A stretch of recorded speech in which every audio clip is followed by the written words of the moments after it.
I'll just give it a second for it to sync up. But yes, we are live on the Migtown Arcade gaming channel. So make sure if you don't want your face seen by the internet, make sure your camera's turned off. But if you don't care about that, Yita said he might jump in and join us. Him and Chronic just finished up a stream. Good deal. Chronic traumatized everyone with the visual. What visual is that? I don't even remember. I was only half paying attention, but apparently that got everyone in the chat going. Ah! Oh, you know it was Lizzo. Wait, did you hear Lizzo is dating someone? Oh, good for her. No, I don't believe this. And hold on. Now you know how? So dating a man is a 3-woman job minimum, right? Who is Lizzo dating? Holds hands with boyfriend. What the fuck? Hold on, I gotta find out who this is. That might be her gay best friend. About the man's identity. Look, she remains tight-lipped about the man's identity. If only she remained tight-lipped around food, she wouldn't be so big. This was funny. I see that smirk back there in the backstage. I saw you laughing. You know what's hilarious? How quickly they flipped him. Look, let me read one of the sentences on this. Look. For a quote-unquote single-minded individual in love with her independence and personal freedom, the rapper's new relationship must indeed reflect something special. See, they always talk that strong independent shit, right, Tim? But as soon as their relationship, oh my God, I'm finally happy. You see what I'm saying? Mm-hmm. Get the fuck out. Fuck Lizzo. Yeah. So look, I can't. Well, no, don't fuck her. Please do not let her reproduce. Look at this. Oh well, you can't see. It literally says. It literally says. Lizzo confirmed. Look, mystery man. It doesn't say who the person is, though. I'm sure 4chan could dox that guy in like 5 minutes, or Kiwi Farms, but I'll get my feet of paper. Oh. I'll just put him in. Let's put him in the back room while we wait. You guys have to put up with me.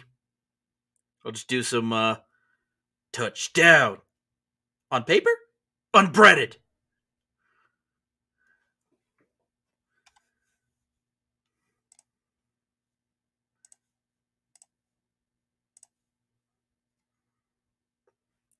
Well, now hold on there, Tack, because Mama Susan doesn't like when I say that word.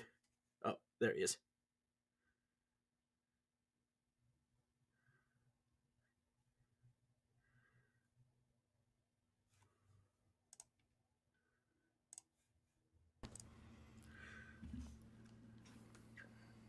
All right. Tim, did you see the Batman yet? No. Oh, wait. Do you have HBO Max? No. Oh. I got it on Prime because I actually got the movie, but yeah, I believe it's legit. Some people, with every movie, there's always that guy that's like, this movie sucked, and they give their reason. You just kind of go like, yeah, well, I guess if that's what you didn't even watch it, did you? Yeah, it's like I'm like, I don't know what you watched. Like, okay, prime example, the movie was boring. The fuck? Like, there are certain movies that I could legitimately say like I could see why someone would think something would be boring. Okay, like, Rocky 1. Rocky 1 was a boring video. That doesn't mean it was bad, but it was boring. It was a long build up to the fight with Apollo Creed, but the payoff was worth it. But if you're in a hurry or something, if you're like, you're channel surfing, right? Like 1% of America still has cable. Your channel surfing, you see Rocky come on TV, and you're like, I got to be somewhere in 20 minutes. I'll just hang out, watch Rocky, and you'd be like, that 20 minutes went by a really, really slowly. Yeah, because the movie is all about. It's everything but the fight. You know what I mean? The movies are basically literally everything but the fight. The fight is just basically what has been Rocky's journey? Can Rocky go the distance? But like the thing is, and people forget the year it was made, right? When your movie was made in I believe that was 78. movies were slower back then. You know what I'm saying? Where it's like they didn't have all this like fast cut editing shit that they're doing now. Or CGI and CGI stuff blowing up, fucking Michael Bay like, style. So the stories were much more personal, smaller movie. It was an independent movie. But you remember, like, the pump up, right, as they're doing the introduction for Rocky and for Apollo, and you're like, yeah, this is going to happen. Yep. Because the payoff is huge at the end. It didn't disappoint. It was the end of the movie is objectively some of the best scenes in all of movie history. Yep. Well, I mean, don't forget, the most iconic scenes are him training, right? The Rocky Steps. Like, all of the, like I said, all of the Adrian and the relationship, just some of the scenes in that movie were great. Like I said, Rocky's just a great movie. But yeah, it's not like one of these like slam bang, shit blowing up stuff. Oh, there's Whiplash. Oh yeah, we've got the guys in the back room. Whenever you're ready, I can start pulling people in. Oh yeah, I'm ready. All right, Zensway's up first. Do you want me to do them one at a time or like two at a time? What do you one at a time, because that way, that way we'll get everybody's take. Yeah, we'll get them in and out. I'll write down their name and then like what game they chose as their game or whatever. All right, so yeah, for the guys in the back room, I'll bring in one at a time. So Zensway's up first. Invader Tak is second. We're gonna go maximum 10 minutes per person. I'll be timing you guys, so we're going to talk about your favorite game and the journey that led you there. All right, go. Hey, guys. What's up, Zenway? What is up? Let us know, ma'am. So your game of choice, what is it? My game of choice is Tales of Arise. It's probably one of the newer games that came out last year, actually. The story of the game is pretty much where a character is in a mask, and he's stuck in this mask until he can find out who he really is, because the mask essentially has his memory sealed. So therefore, he has to travel all around the continent in order to find out who he is, what's going on, and then eventually he gets with this other girl or whatever. I forgot what her name was, actually, because it's a weird name. And you just go around, and it's a JRPG. So you go around and you start killing all kinds of things, creatures and monsters. And the story is very in depth, and I think it sold 25 million copies, I may believe. And it was one of Bankai's highest Tales games. And how I got to it was essentially, I was playing all the Tales games. They have never failed me in terms of Tales, in terms of story. The combats can be kind of iffy or whatever, especially the older ones. The older ones I grew up with, honestly. And the new one, the Tales of Rise, this one really this one looked like it was going to be, a really good one from what they were doing it. And you play through, and it's about 60 plus hours of gameplay, including replayable gameplay as well. And it's a great game. I mean, you go through the story, you find out who the main character is. The guy essentially just fucks with everybody there in the entire story. And that's pretty much it. I mean, the story, you kind of just go around and murder things, and then you have stuff to equip your character and all that. And that's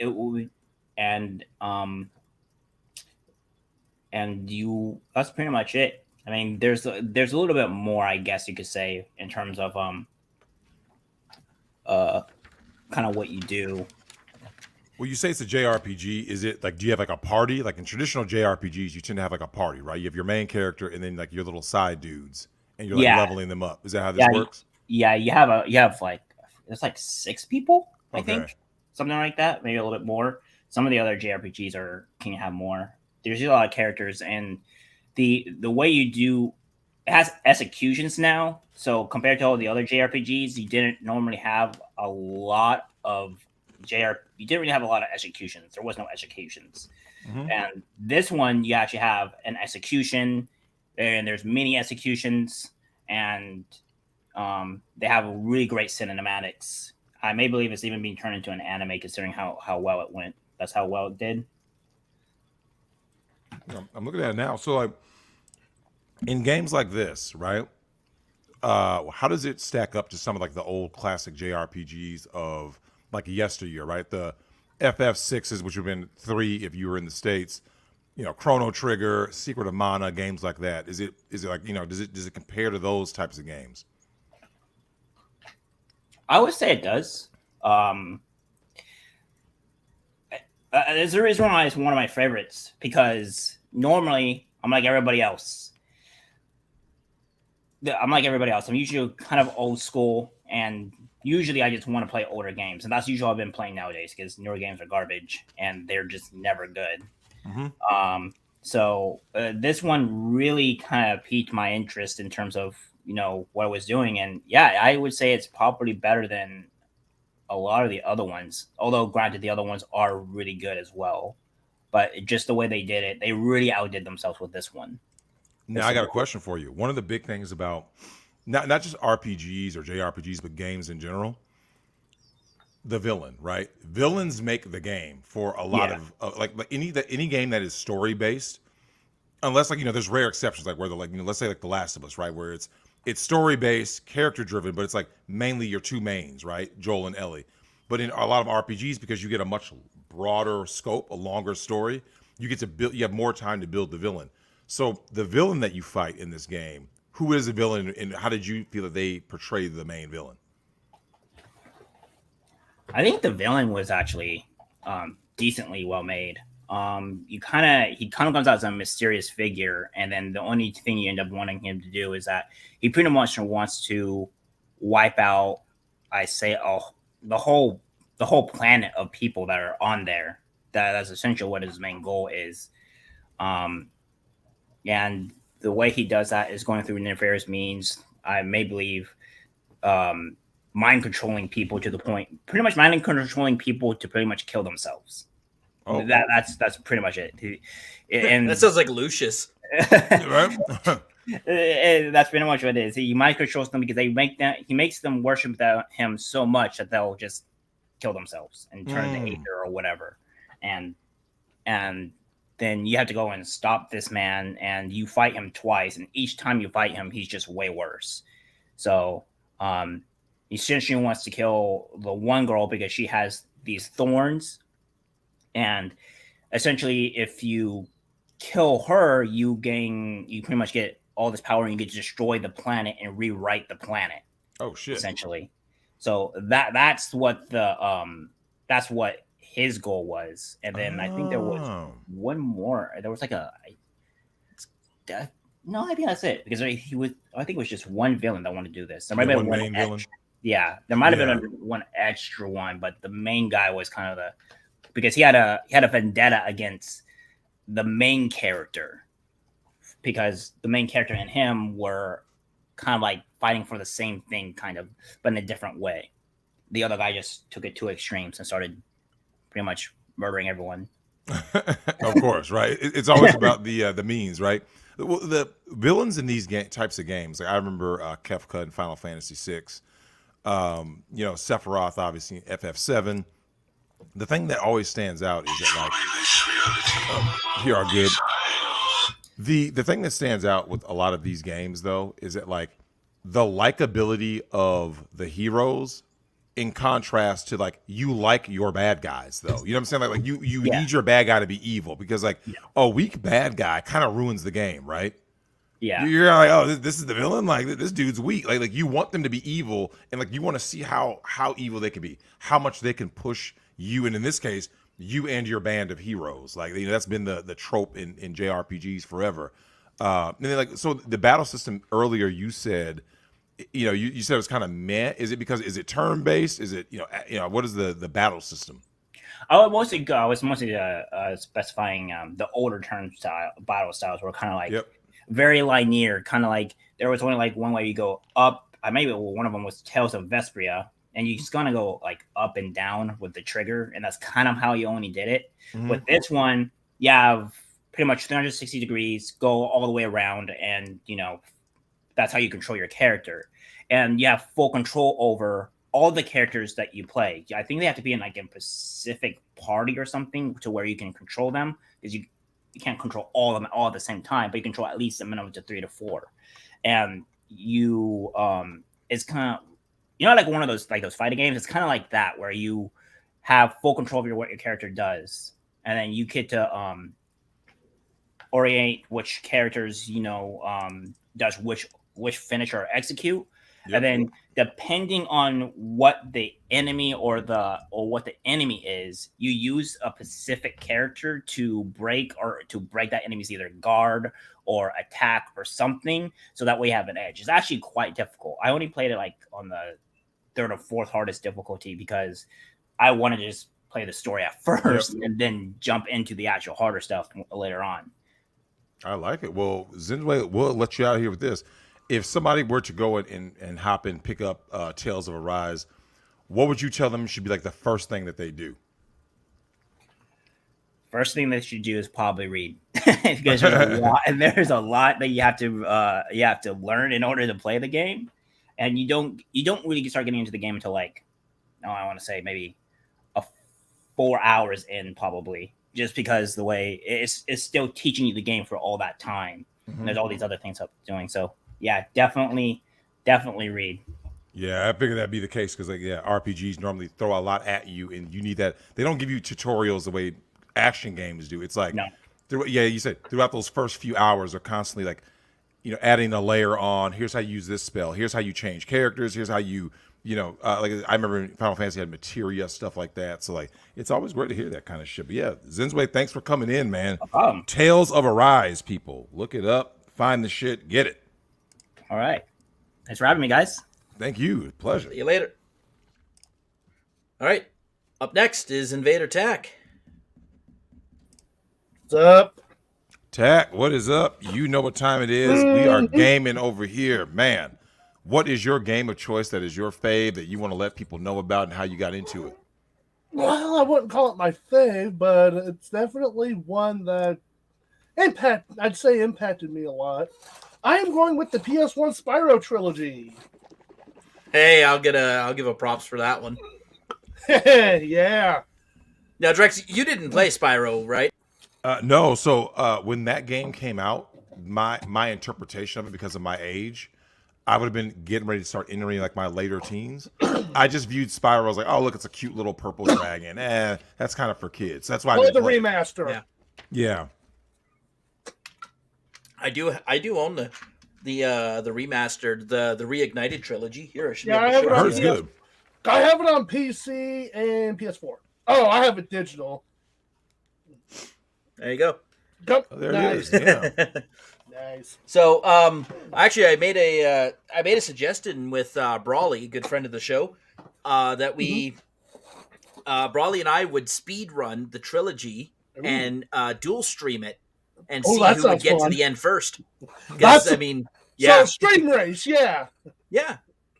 So it's a good concept. It's just a matter of it's a lot of hours in your day, right? So it's just a matter of him and my schedule lining up to allow for it. Games aren't exactly short. No, but you will find. Compared to games now, like compared to Last of Us Part 1, Spyro 1 and 2 are very short. Well, I guess comparatively to games today. Right. We are talking about games that came out in the late 90s on PS1. Yeah, exactly. It was just a restriction of the resources you had in the game.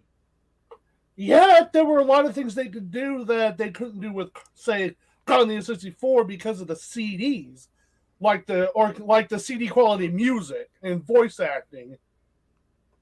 Absolutely. Well, Tack, how did you get into Spyro, right? So you have a million different games that you can choose from. I was All right, short backstory. Parents divorced, and I was I started seeing a guy she's actually been married to for the past 20 years. Surprising, I know. His daughters from his previous marriage told me about Spyro, and he had a PS1, so I checked it out and thought it was fun. And then later got my own copy. It was actually the first PS1 game I had ever owned, but not played, though. So, yeah. I didn't have it in 64 because he wasn't, because my stepfather had the PS1. So I was like, hey, PS1, woo! Well, now, Tech, I got to ask, because Spyro, if I recall, is a 3D platformer, right? Yep, it's a collectathon. Yeah, so... Basically, the PS1's answer to, like, Mario 64, Banjo-Kazooie. Well, let me ask you this. How do you think Spyro holds up? Obviously, there's a remastered version, of course. Like, how do you think, like, just the core mechanics of the game, in terms of, like, level design, characters, how do you think it holds up to, like, the platformers of today? I'd say it holds up incredibly well. I mean, the first game's a little rough around the edges. I mean, it was the first one, so that's typical. Yeah. Yeah, Spyro is definitely one of the franchises I would say had a better sequel than the original game. Well, that's true for a lot of franchises, so there's that. Good franchises. Right. Yeah, you know what's funny that you say that, Tim? I would argue gaming as a medium is one of the few mediums where the first one a lot of times is like the rough one. Yeah. Because you didn't have the resources, right? Like, so you come out with the game. I'll give you an example. Naughty Dog's game. What is it? Uncharted. If you play the original, you like this. Yeah. That game was cool. Do you remember the quantum leap up to part 2? Yep. It was a huge jump. Oh, yeah. Among Thieves is one of the best games ever. Like, when that game came out, it was like, oh, shit. So, Metal Gear actually has 2 of those. So, the MSX original Metal Gear, and then the jump to Metal Gear 2 Solid Snake. Yep. Where the mechanics they added almost doubled, right? And then, of course, once it went to 3 dimensions, it Metal redefined an entire Solid genre. Yeah. When you got to Metal Gear, just Metal Gear Solid, right?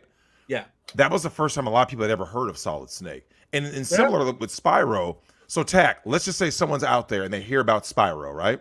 They're like, okay, so it's similar to Mario 2, or I say Mario, Banjo, other games of that ilk, right? This is a question that I think I would love to. I want to get your take. Spyro is a game that I've heard many times people say, why don't they resurrect Spyro? So what would be your pitch to Activision, whoever is the current publisher, whoever owns the rights? What would be your pitch for them to, is it still Activision? What would you say to them to get back into making Spyro games? Well, they recently did revive Crash Bandicoot, which they also own. Yeah, they actually revived both of these around the same time, very close to each other. Yeah, the Crash remaster came out first, then the Spyro one. Yeah. But yeah, I've never heard of this company, Toys for Bob, but they were one of the developers. I don't think they've done much. No, they've handled the remasters, because I think Toys for Bob also did the Crash remake. The Crash, that would make sense. He said So before he didn't. He hadn't heard of them. Yeah. Because I remember seeing that. But anyways, they hadn't done too much. I mean, I hadn't heard of them until the Crash and Spyro remasters. So apparently they did the Star Control games. But then, what do you think? What would you want to see in a new Spyro game? Because every time someone says, "Hey Tim, we need to make this game," Tack, we got to make this game. The question is, what are you going to bring that's new? What would you like to see in a new Spyro? Well, one of the core things about especially the later 2 Spyro games, are like the power-up variety. Like you got your Supercharge, your Super Flame, your Super Fly. Yeah. So maybe just more power-up variety. So, Drex, a staple of video gaming across all eras, has always been your power-ups and the power-up system, right? So there are the JRPGs where you go through a leveling system, but the alternate to that is either temporary or permanent power-ups. Yeah. Of course, Super Mario had temporary power-ups. So right? Spyro. In the invincibility star, the flame. Yep. Flame Mario. What was it? Super Mario 3. You had the kite Mario, kite. Or Cape Mario. Yeah, in 4. Yes, that was Super Mario World. Yeah. 3, same thing. 3, you had the Takuni Mario, right? You had the little raccoon tail. Yes. Yeah, same difference. I got it mixed up. Yeah, same difference. The variety of Mario 3 was actually a lot better than World, to be fair. Correct. Super Mario World is a special place in my heart. Same, really. Oh man, that game is special. Oh yeah. Well, the debut of Yoshi. How could you? Could you? Any other? And that, of course, led it to Yoshi's Island for the 64. Well, Yoshi's Island was on the Super NES, and then Yoshi's Story was on the 64. Yep. Oh, sorry. God damn, I'm getting all these mixed up. Yeah, you are. You boomer. We're going back real far in history. Okay, so, Tack, if you're a Spyro fan, I got a question for you. your thoughts on the what was it? The Enter the Dragonfly trilogy. So it was a very little known. You mean the Legend of Spyro? Yeah, the Legend of Spyro trilogy. I never got around to playing those. I really should. I think you should, and then judge them. It was such a unique take. Now, it was more kind of, I guess, darker and edgier would be a good way to put it. It really was. It was really dark. Holy shit. Well, I mean, I know the villain in that trilogy is voiced by Mark Hamill. Oh, really? Yes, Yeah. and Elijah Wood did Spyro's voice. Oh, yeah, that's right. No shit. And I think in the first game, David Spade was Sparks, your little dragonfly companion, who's also your health bar. Sparks had 3 different voice actors through the Legend of Spyro trilogy. Oh shit. So I might be misremembering this one, but I think the reason Legend of Spyro is not as well known is because the first entry was a Game Boy game. And then the sequel was a PlayStation 2 game, and then the finale of the trilogy was also a PS2 game. Legend of Spyro. The first one was on GBA, GameCube, PS2, and Xbox, and DS. I don't remember the PS2 release for the Enter the Dragonfly. Well, no. Or sorry, no, not Enter the Dragonfly. What was it? What was the name of the Legend? It was the Legend of Spyro, but what was Beginning. After Cold? A New Beginning. Yes. And then Eternal Night is the second one. Yeah, the Eternal Night, that was on and GBA, DS, PS2, and Wii. And the last one was Dawn of the Dragon. Which was on DS, PS2, PS3, Wii, and 360. I don't remember A New Beginning being on PS2. I know I played it on GBA. So it looks like the only platform that got all 3 was PS2. They must have released it later. Show you the staying power. I guess GBA. Well, no, GBA didn't get the third one. Yeah. Oh wait, did DS it could have been a game. DS got all 3. Yeah, the Game Boy DS. What caused Spyro? What caused them to stop making Spyro games? I remember when Spyro came out. But what was the reason why Activision kind of stopped making them? If you're a really hardcore Spyro fan, The Legend of Spyro left a very bitter taste in your mouth. Probably because of the darker atmosphere and all.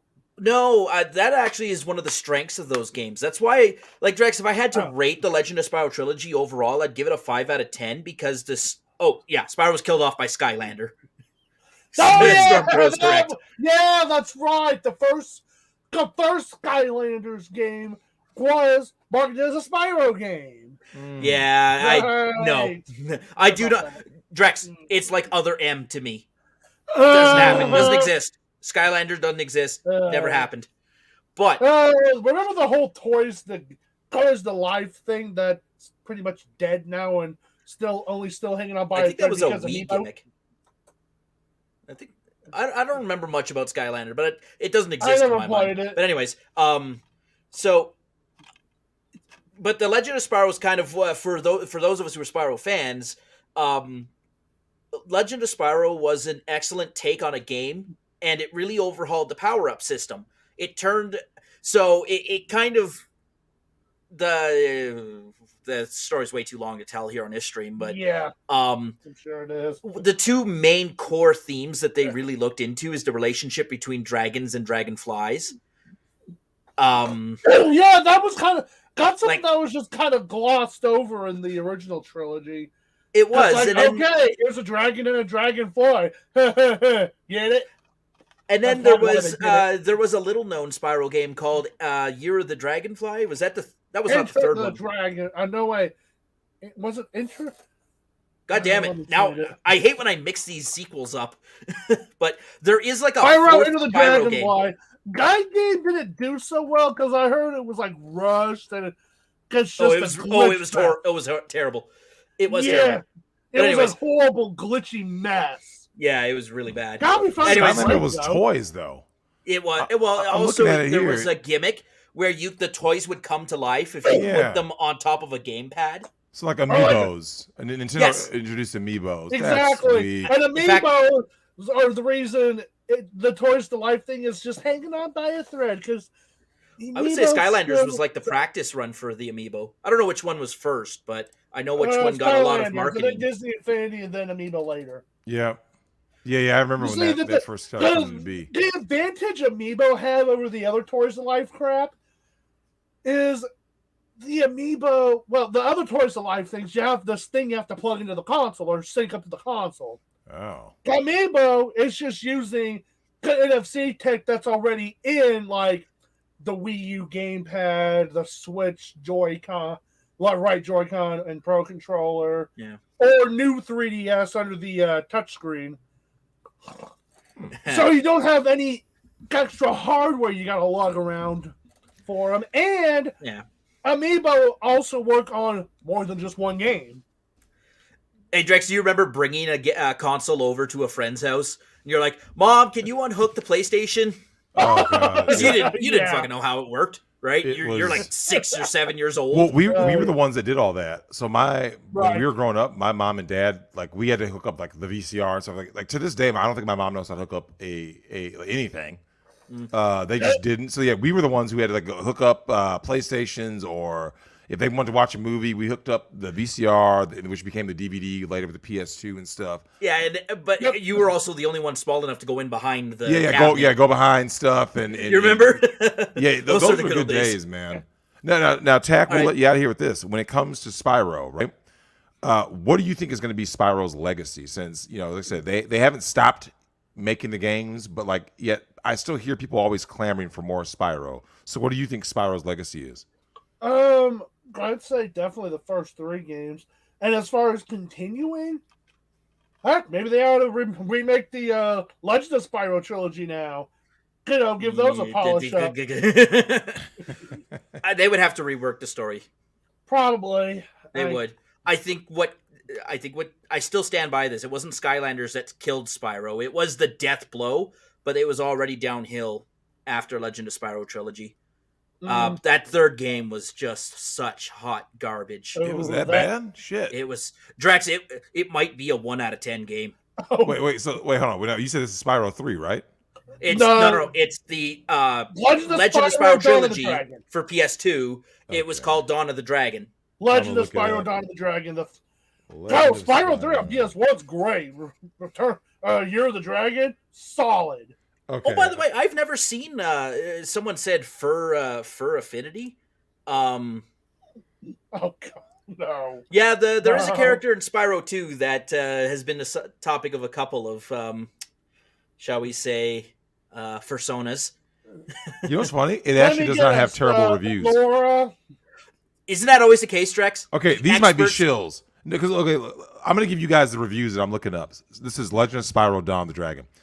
IMDb 7.1 out of 10, IGN 6.2 out of 10, GameStop 4 out of 5. Like, yeah, are these shit? I mean, was someone pay it off? Because you guys make it sound like this is hot garbage, and yet these people are saying like this is middling at worst, I guess. Ugh. I think there was some fan service. So Dawn of the Dragon brought back a couple of fan favorites from the original Spyro trilogy. Some side characters that were well received by the fans. And because The Legend of Spyro was PS2 graphics compared to the first Spyro, which was PS1 graphics, reimagining these side characters in that updated graphical system was good fan service. The problem was that they made they just changed everything about the characters. Oh. So, Tack, you remember Hunter, right? The leopard. So he was a goofball in Spyro 2. Yeah, and he was comedic genius. As well. Yeah, he was comedic genius. But then he's this like high level assassin of a tribe of leopards, of leopard people. He was a cheetah, if I remember right. Cheetah, yeah, whatever. What the hell? Well, who thought that was a good idea? What? Yeah, see, Drex sees where I'm going with this one, right? Yeah. When you take a character that was funny and a goofball, and then you make him all serious, and he's just like this high level, like nomad ninja. Oh, that sounds terrible. It'd be like if Disney actually decided to retcon Jar Jar to being the Sith Lord behind. It would look ridiculous. Like give him Palpatine level intelligence. But imagine if they did that if they seriously did that. It would like ruin it. You like, this is ridiculous. But Tack, thanks for coming in to talk Spyro Trilogy. Because damn, I remember those games. Didn't play them though. Well, remasters on Switch, so go for it. I'm maybe give it a shot. So that is the Spyro Trilogy, ladies and gentlemen. Hell, we could do a playthrough sometime, Drex. I've got my PS4 hooked up here. Yeah, you could. But anyways, Tack, I'll see you out. But thanks, man. Whiplash, you're up next. Yeah.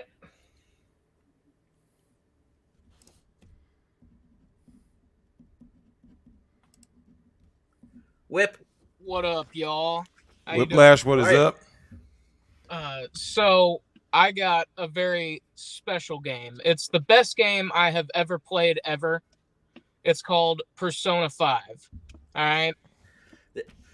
Japan is well represented in this live stream. I'm starting to realize a trend here. Western games have not even cracked any of these fucking things. So Whiplash, you hop on. Tell me what separates Persona 5 from the other games, or did you really know about the other ones prior? To be completely honest with you, I hadn't heard of the other Personas beforehand. The reason being is that one, I'd honestly never come across them, and the other thing too is they're only connected by way of sharing the same universe, but they're completely separated stories, right? So you don't have to play any of the other ones before you start 5, right? Which was a big draw to me. Now, I had briefly heard about this through like a side comment about one of my friends playing the game, because like he had talked about it, right? But like it was just a one-off thing, and then he got Joker got announced for Smash. And after that, my friend was like, dude, that's Joker. That's Persona 5. And I'm like, wait, what? He's like, yeah, it's Persona 5. Dude, you should play it. And it is such a great game, right? It is a turn-based RPG, but it's also got elements of life sim, right?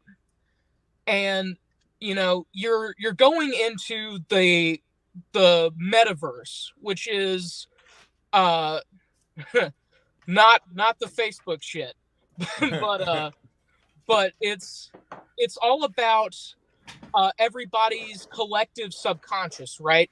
It creates this own like pocket dimension, if you will, and everybody has a persona, which is a representation of who they are on the inside, with all the facades removed, right?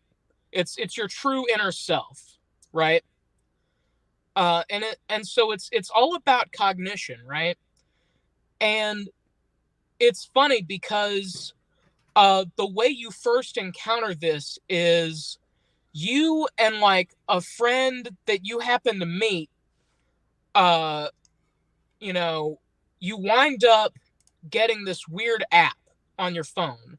And you don't know how you got it, but it's there. And like, you even like went out of your way to delete it, but it comes back. And by happenstance, you and the friend enter somebody's palace, which is like, effectively, they have created a world inside this world. And it's because they're completely distorted. They're like really, really bad people. Like they are completely twisted and sadistic, right? And you wind up being able to change who they are, because it's all about heists, actually. You wind hey, Whiplash, up. let me ask you one quick question. Yeah. Because, like I said, I never played the Personas. I'm aware of it because I play Smash, right? The Phantom Thieves of Hearts. Yeah. Doesn't this sound, as you're describing it, I'm sure you watched the movie Inception. Do you think there's a lot of parallels between Persona 5 and Inception? A little bit. Because granted, it doesn't have to do with like dreams per se, but it is kind of like that, because like I said, this world, it's formed by thoughts. So everything is about perception. Case in not point, right? not hoes, but like thoughts in your head. not thoughts, but thoughts. Not OnlyFans. Hey, Drex, could you imagine a virtual world exactly. created by OnlyFans thoughts? Oh yeah, Belle Delphine in Persona 6. Right. Right. Well, I just made your waifu there, Whip. Call up Phil. But that's the thing, right? So it's all formed by perception. So take, for instance, the model guns that you wind up coming across, right? In the metaverse, they're not model guns anymore because they look real. So they function as such. Because again, it's all about cognition and perception, right? And so like you start off going after this one dude, and he's not related to anything, but he's part of setup by teaching you about like what you're going to be doing in the game. And so his like deepest, darkest desires are what forms what's called a treasure.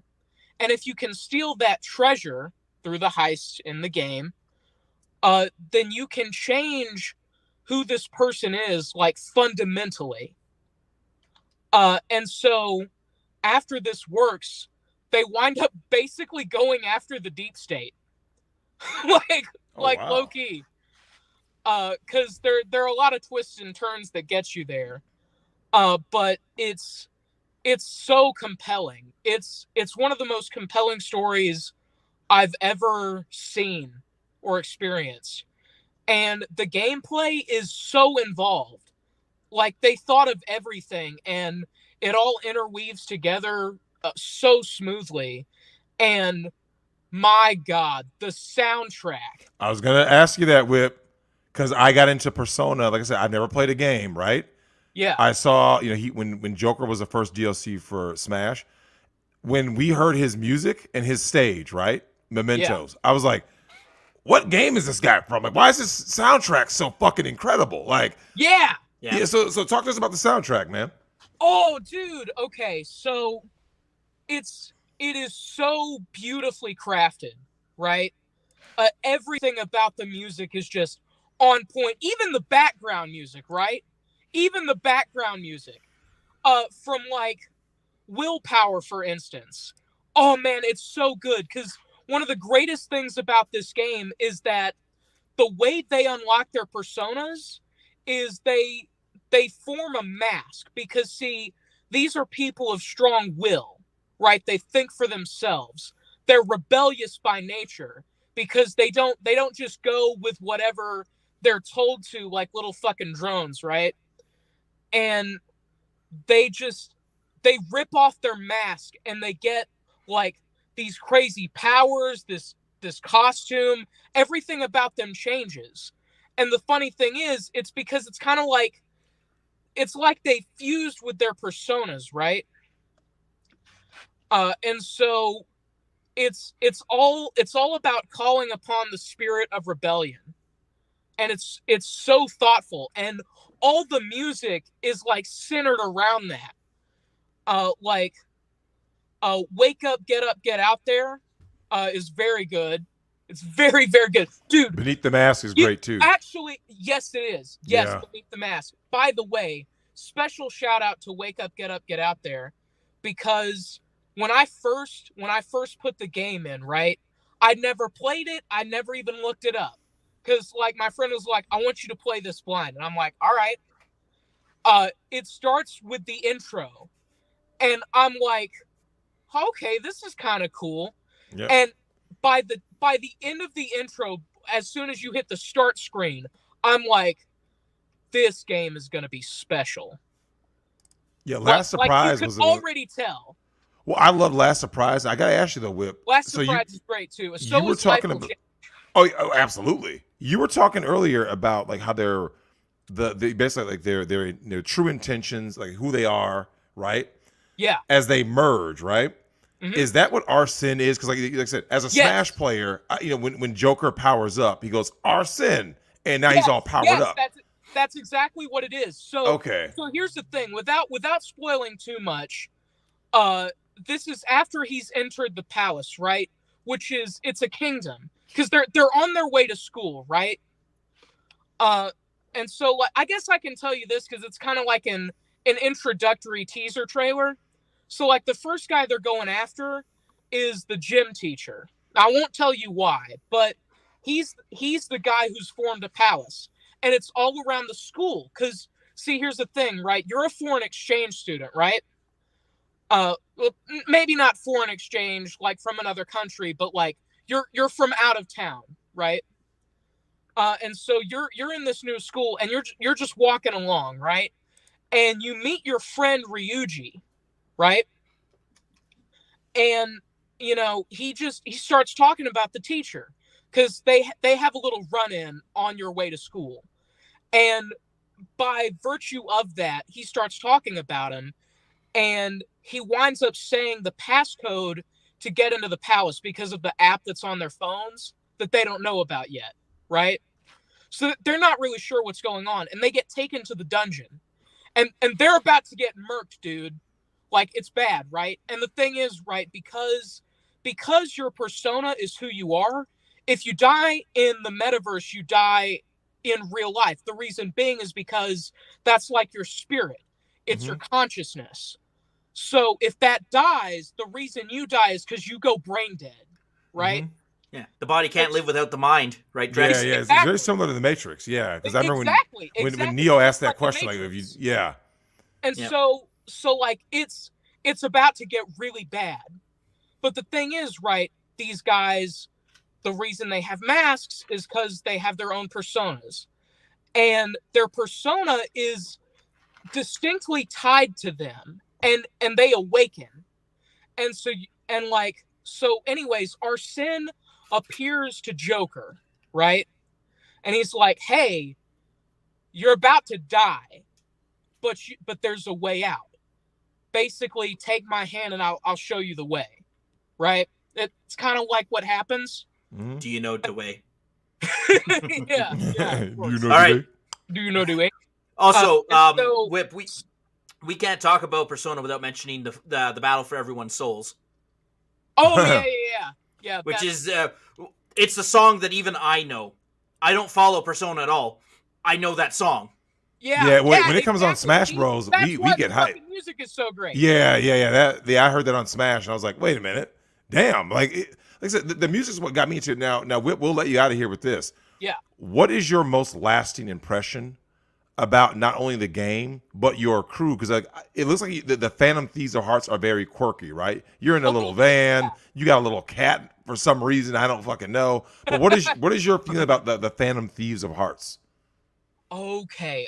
So the reason I love this game so much is because throughout it you have what's called confidants, which is a quick and dirty explanation is it's all the people in game you meet, whether it's the crew from the Phantom Thieves or somebody you meet in real life, like say the chess player or the gun store owner, model gun store, but you get the point. And you know, whoever else, right? And so the great thing about it is my favorite character from that game is Ryuji, because his whole character is like loyalty. Like everything about it is loyalty and friendship. Like that's who he is fundamentally. And like plus his pirate persona is god tier. So I love that. But yeah, like, and everything about it is it like you're meeting all these characters and it interweaves the story better. And it's really great. I love it. Well, hey, for the people out there who don't know, where is Persona 5 available on? Like what console or computer? You can get it on PlayStation. I think you can get Strikers, which is like the Dynasty Warriors spinoff sequel, on like the Switch. Yeah, it's actually a little bit I don't know if you can get Persona 5 on PC. I'm pretty sure you can get 4, but I think someone said you can't get it on Steam. Someone says it's not on PC. I remember because when he came to Smash, it was a huge deal because like the fans of that series were like, "Oh my god, shit! Look who's in Smash." So Persona 5 Royale is trash. Yeah, and anything Royale. Yeah, when if someone says Royale with cheese, it's gonna be fucking hot garbage. Royale with cheese. Yeah. All right, Whip. We gotta see you out, man. Have a good one, man. All right, Thank man. you, Persona 5, ladies and gentlemen. All right, and by the way, once you've had your turn here in the StreamYard, we'd appreciate if you'd hopped out and go watch on YouTube because I need to let more people in.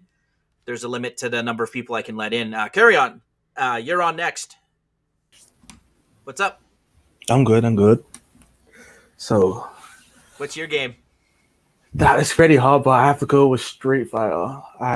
This is the whole series in general. Yep. So not a bad choice. The way I got into like Street Fighter is because I had older cousins, and as a child, you see them playing games, you want to join. So when I started playing, I think one of the first games I played was Dragon Ball Z Budokai Tenkaichi 3, and they just destroyed me all the time. And I kept on losing at every single fighting game that we played, from Tekken to Street Fighter, from even Mortal Kombat, and there's all those games. But I loved playing the game so much. And I just kept on playing until one day I got like my own console. I started playing like Street Fighter, and I just like the characters, I like the designs, I like the whole, like the combos. I was crap at combos when I was young. And I kept on I was a person that would pause the game when I was like playing with a bot and read every combination of every character. So when someone was doing a combo with me, like they're going to do this, they're going to do that. So I tried to plan out the whole game mentally before even playing the game. So I just enjoyed the whole idea of learning the combos and implementing it, even though you're gonna fail and fail again. But it was fun. When I lose, it was like, hey, he's better than me. I'm gonna try and prove myself. So that idea was just fun for me. Like clashing my technically mind and my fingers against someone else. It was just a fun idea. So Drex, you've talked about Street Fighter is legendary for its staying power, especially Street Fighter 2. What would you say was its best aspect of the design?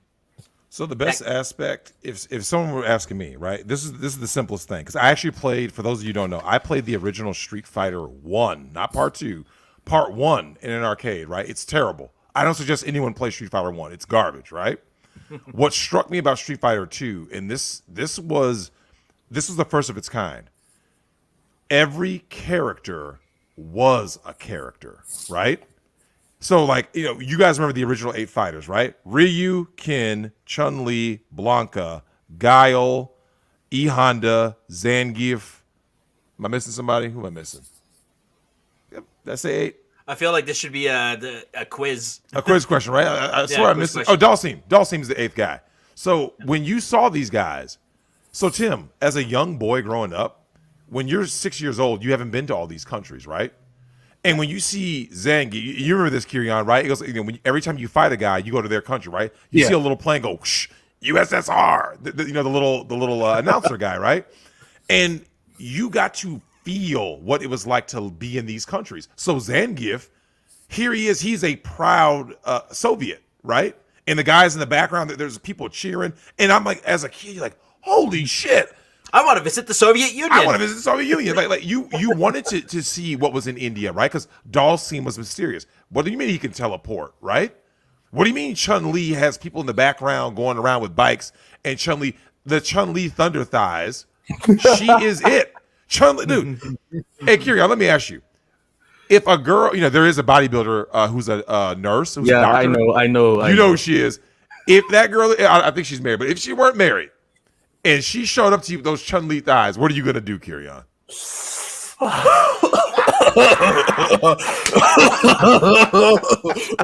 Call up Dollhouse Phil.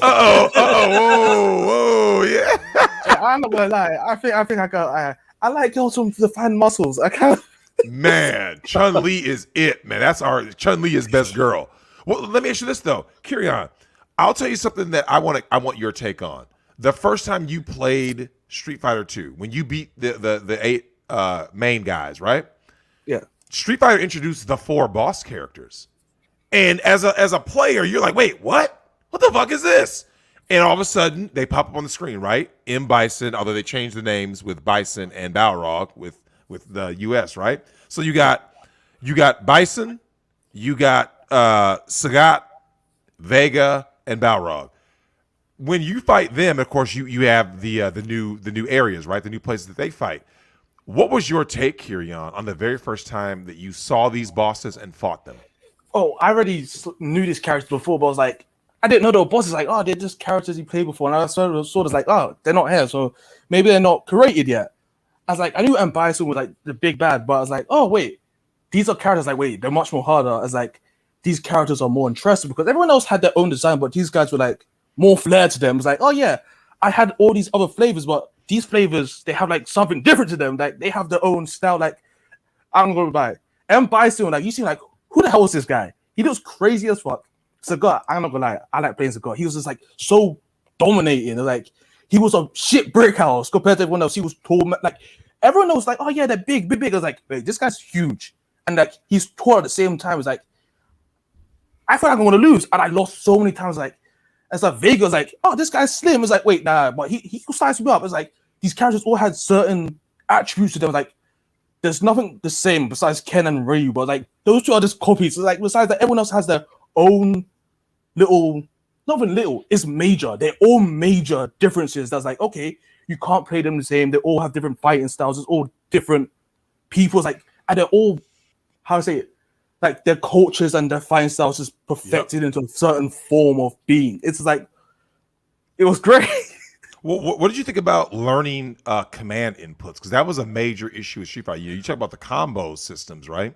Learning input commands, learning all of the various combos and stuff, right? How to get someone to be stunned so that the little birdies were over their head, right? You learn these things, and Kirion, let me ask you, what was like the payoff when you started like actually like landing these combos in competitions against whether it be the computer, another person? How like gratifying was that for you? Okay. See, as a child, you get combos on you all the time, and it's like I'm pissed because I'm getting juggled in the air, getting knocked to the floor. It's like every time I get back up, or even if I don't get back up, I'm getting juggled again. So it's like you just feel so satisfied because you tried so many times to get it. You do it sometimes halfway through, you miss because the person moves out the way, you didn't press the button in time. It's like what you get is like, finally, after all this work, I have finally got the combo completely down, and now I can do it.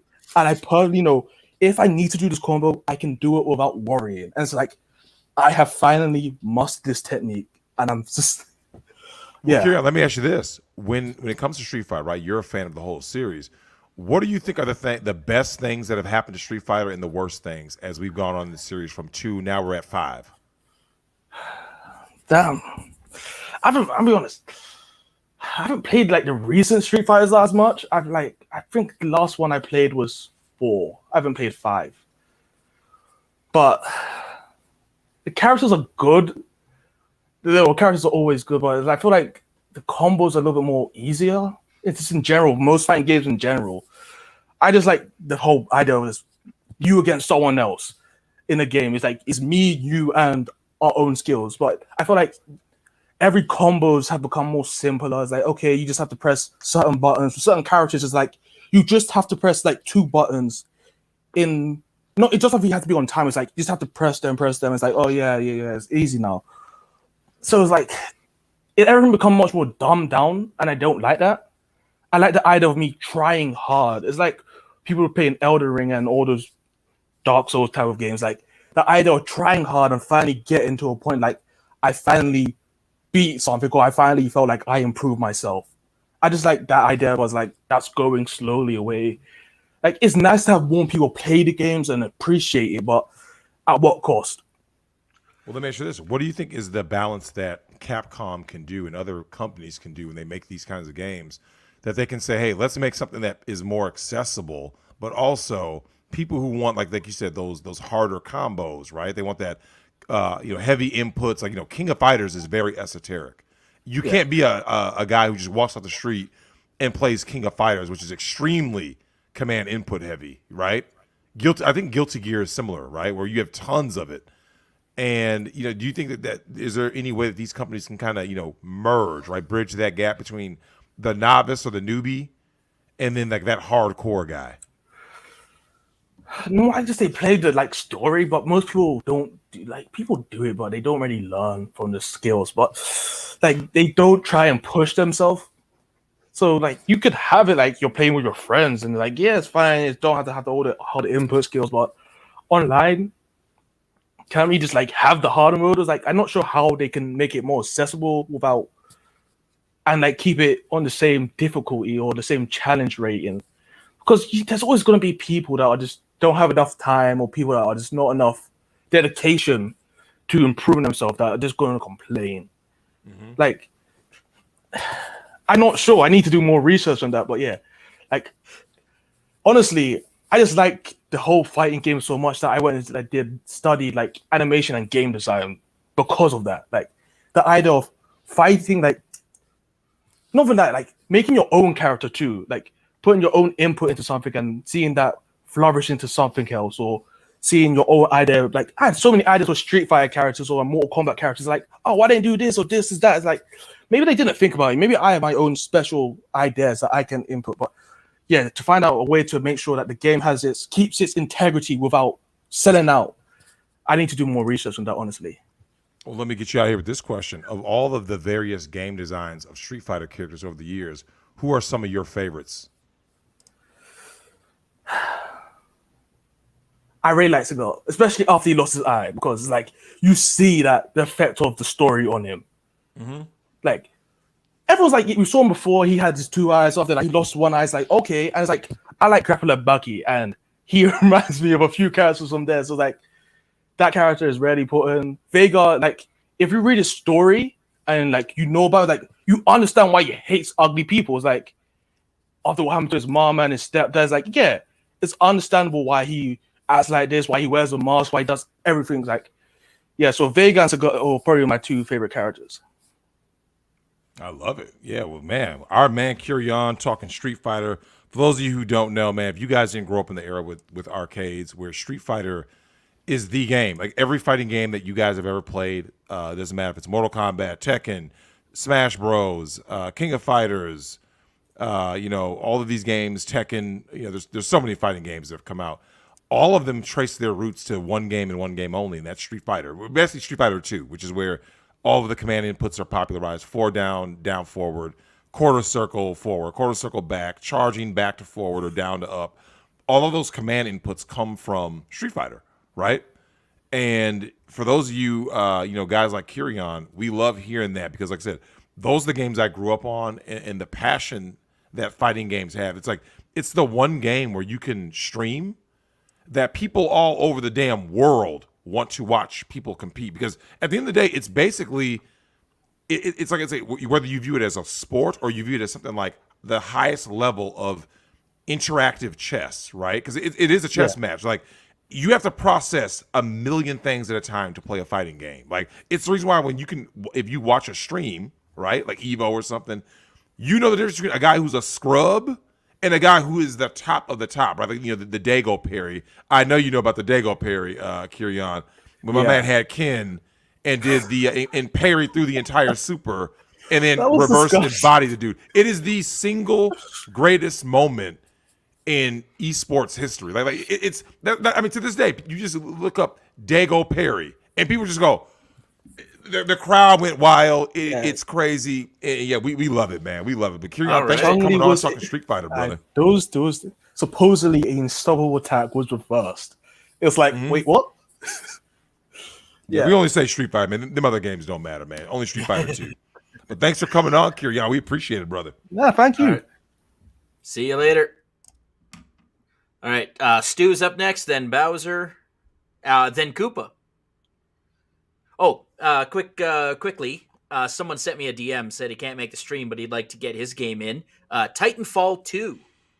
It's a first-person shooter. That must be Stu. Yeah, don't worry, we'll get Stu on. No, it was Destructor. Oh, okay, so we got another one. Yeah, that was Stu's game of choice, was Titanfall 2. Oh, well, Stu's in next. So, okay, we'll get it. But Destructor says Titanfall 2. Loves that game. First person shooter lets you run on walls, double jump from one place to another in the map without touching the ground. Best part is they have giant fucking mechs that you can jump into, pilot. Multiplayer was a blast. Too bad it was essentially abandoned by Respawn Entertainment for a spin-off battle royale called Apex Legends because money talks. Mm-hmm. Grim also wants to do, he's going to do like a video responding to this video with his entry. So. Oh, yeah. We love it. Shout out to our man, Grim. All right, Stu, let's get you in here. Oh, hey, man. Stu, what's up? My brother. Hey. Stu, you are Mr. fucking Titanfall 2 himself. Oh, hell yeah. And you know all about game design. It's all blurry. Oh, yeah. The goddamn. It got censored by Susan. Wait. I gotta see if I can turn off that virtual background. All right, there we go. So, yeah, Titanfall 2. Dude, this game, I took a 4-year hiatus from first-person shooters and console gaming in general. This brought me back to both. Damn. This game was so good. So hold on, Stu. Why Titanfall 2 over Titanfall 1? What is the big I played a gap? little bit of Titanfall 1, and Titanfall 1 Titanfall 1 was just kind of, so you had the advanced movement and the parkour system, and then you had mechs, and your mechs were more customizable, but they didn't really have much of an identity. It was like one was medium, one was light and fast, and one was heavy. And then it was just like what loadouts and abilities you kind of tacked onto them for like what weapon systems they had. The story was only played through a little dialogue window, like up in the corner, like right here on the screen, from just like in and out, like in the middle of a match you might be playing. And it was a launch title for the Xbox One. It did all right. I think it got frankly, I think it got carried because of that. But 2 was a whole nother beast altogether. So 2's campaign is, I think, the best campaign I've played other than maybe Gears of War, first-person shooters, or the original Halos. Is Titanfall, is that co-op or not? I can't. No, I wish it it's was. single player. Do you think there should be more co-op games? Because like Nick, as you know, Nick and I are huge co-op fans, right? Oh yeah. And I've always said that not only co-op, but like couch co-op. I truly believe this. Nothing in gaming can ever beat couch co-op or couch competitive. Oh, absolutely. Local multiplayer is by far the yeah. apex of gaming, right? Oh, definitely. So would you like to see that in a new Titanfall? Yes, I would. The problem is split screen with shooters kind of sucks. So like the best of both worlds is to have your friend grab like an extra computer monitor and slap a Xbox or their PC over and come play it at your house. But I mean, I'd love to see that, and I think it's good for shooters to even still have a split screen option, even though it's not ideal, because it brings, like, your friends come over, they don't own the game, then they get to sit down, play it with you, and then that just leads to more sales. I still use split screen with the current generation Call of Duty. I mean, yeah, it's a thing. Like even in modern games today, it still works. Yeah, I wish they'd make dedicated. It's really weird. I would love Call of Duty to be to have a co-op mode. Yeah, I think it's the best part of gaming. Now, Sue, when you talk Titanfall 2, right? So I have in my notes here, you said it's the best shooter in 10 years. Tell us what separates Titanfall 2 from the other shooters on the market. Fuck, man. First of all, the campaign is just fun. I mean, absolutely just high octane, kind of like what you guys were talking about with modern movies. It's kind of like what modern movies kind of would be if you distilled it just in for video games. It's not long. It's like a 6-hour campaign, probably. It's probably even shorter than that. And it's just a fucking buddy cop, like, action war movie with you and a giant robot. You're getting like flung. There are levels where you get thrown like a baseball by your goddamn robot, and then you have to wall run off of another platform onto another platform while you're shooting at people. Now Good that action I love. set pieces. Well, what do you think? Okay, let me ask you this though. I recall, like I said, I'm not a shooter fan, right? I recall Call of Duty try to do something with all the exoskeletons and mecha suits and shit. That was what advanced, separates? Which one was that? So, Advanced Warfare, right? Advanced Warfare, I think. Advanced Warfare. So what did they get wrong that Titanfall gets right? There's a funny kind of thing with Titanfall and Advanced Warfare. So Respawn Entertainment was founded by the ex-Infinity Ward guys. Oh. They got booted from Activision, and they got like kicked out. And so Vince Zampella got kicked out, and then they formed, I think probably with some seed money from Microsoft, because they had like, I mean, Titanfall 1 was on all Also the Black Ops major 3. platforms. Oh. And yeah, that one had it too. And so EA was their publisher, and then Titanfall 2 was actually went up head-to-head with Advanced Warfare. And then what EA tried to do was 1-2 punch. So in 3 weeks, you had Battlefield. There's an ad for Battlefield 1. This is my copy from release day. Jesus. At GameStop. So in Battlefield 1 week, Titanfall 2, then Advanced Warfare. And the main reason most people bought it was, and I bet this is why producer Tim got Advanced Warfare, was it came with the remake of the remaster of the other greatest shooter for probably the last 20 years, which was Modern Warfare, 4, right? Yeah, Modern Warfare. Call of Duty 4. Yep. So that was the biggest reason. And so what EA was trying to do was 1-2 punch. Because they thought, okay, we're gonna hit them with Battlefield 1, and then everyone thought Advanced Warfare was the memes of Battlefield versus Advanced Warfare were fucking hilarious. It was like that. Oh God, like clip that they always use from The Office, like it's happening, like where he's going, like, it's happening, and then it shows like, because there's a moment in the trailer for Battlefield 1 where they smack some dude in a trench shovel in the face. And it's Activision versus fucking Battlefield 1. But anyway, to get back to Titanfall 2, the campaign is just phenomenal. I mean, it goes that, and then the multiplayer, they really refined. Like, to go back to what you guys were talking about earlier with video game sequels, was they took the gameplay, the core gameplay, and then so you had the 3 basic mechs, and they refined it out so that you had 6 mechs, but they each had their own silhouette and identity and gameplay style. So the light mech got brought out into a flying sniper mech, and then a mech with a shotgun and a sword. It was like Ronin and North Star. Then there was one where you had fucking Iron Man laser, Ion, and then one where you had like homing missiles and like shots. So if you got 3 shots off, you get to fire rockets that whipped around buildings, and you had to like time it so that you dashed away so the missiles would like careen into the walls.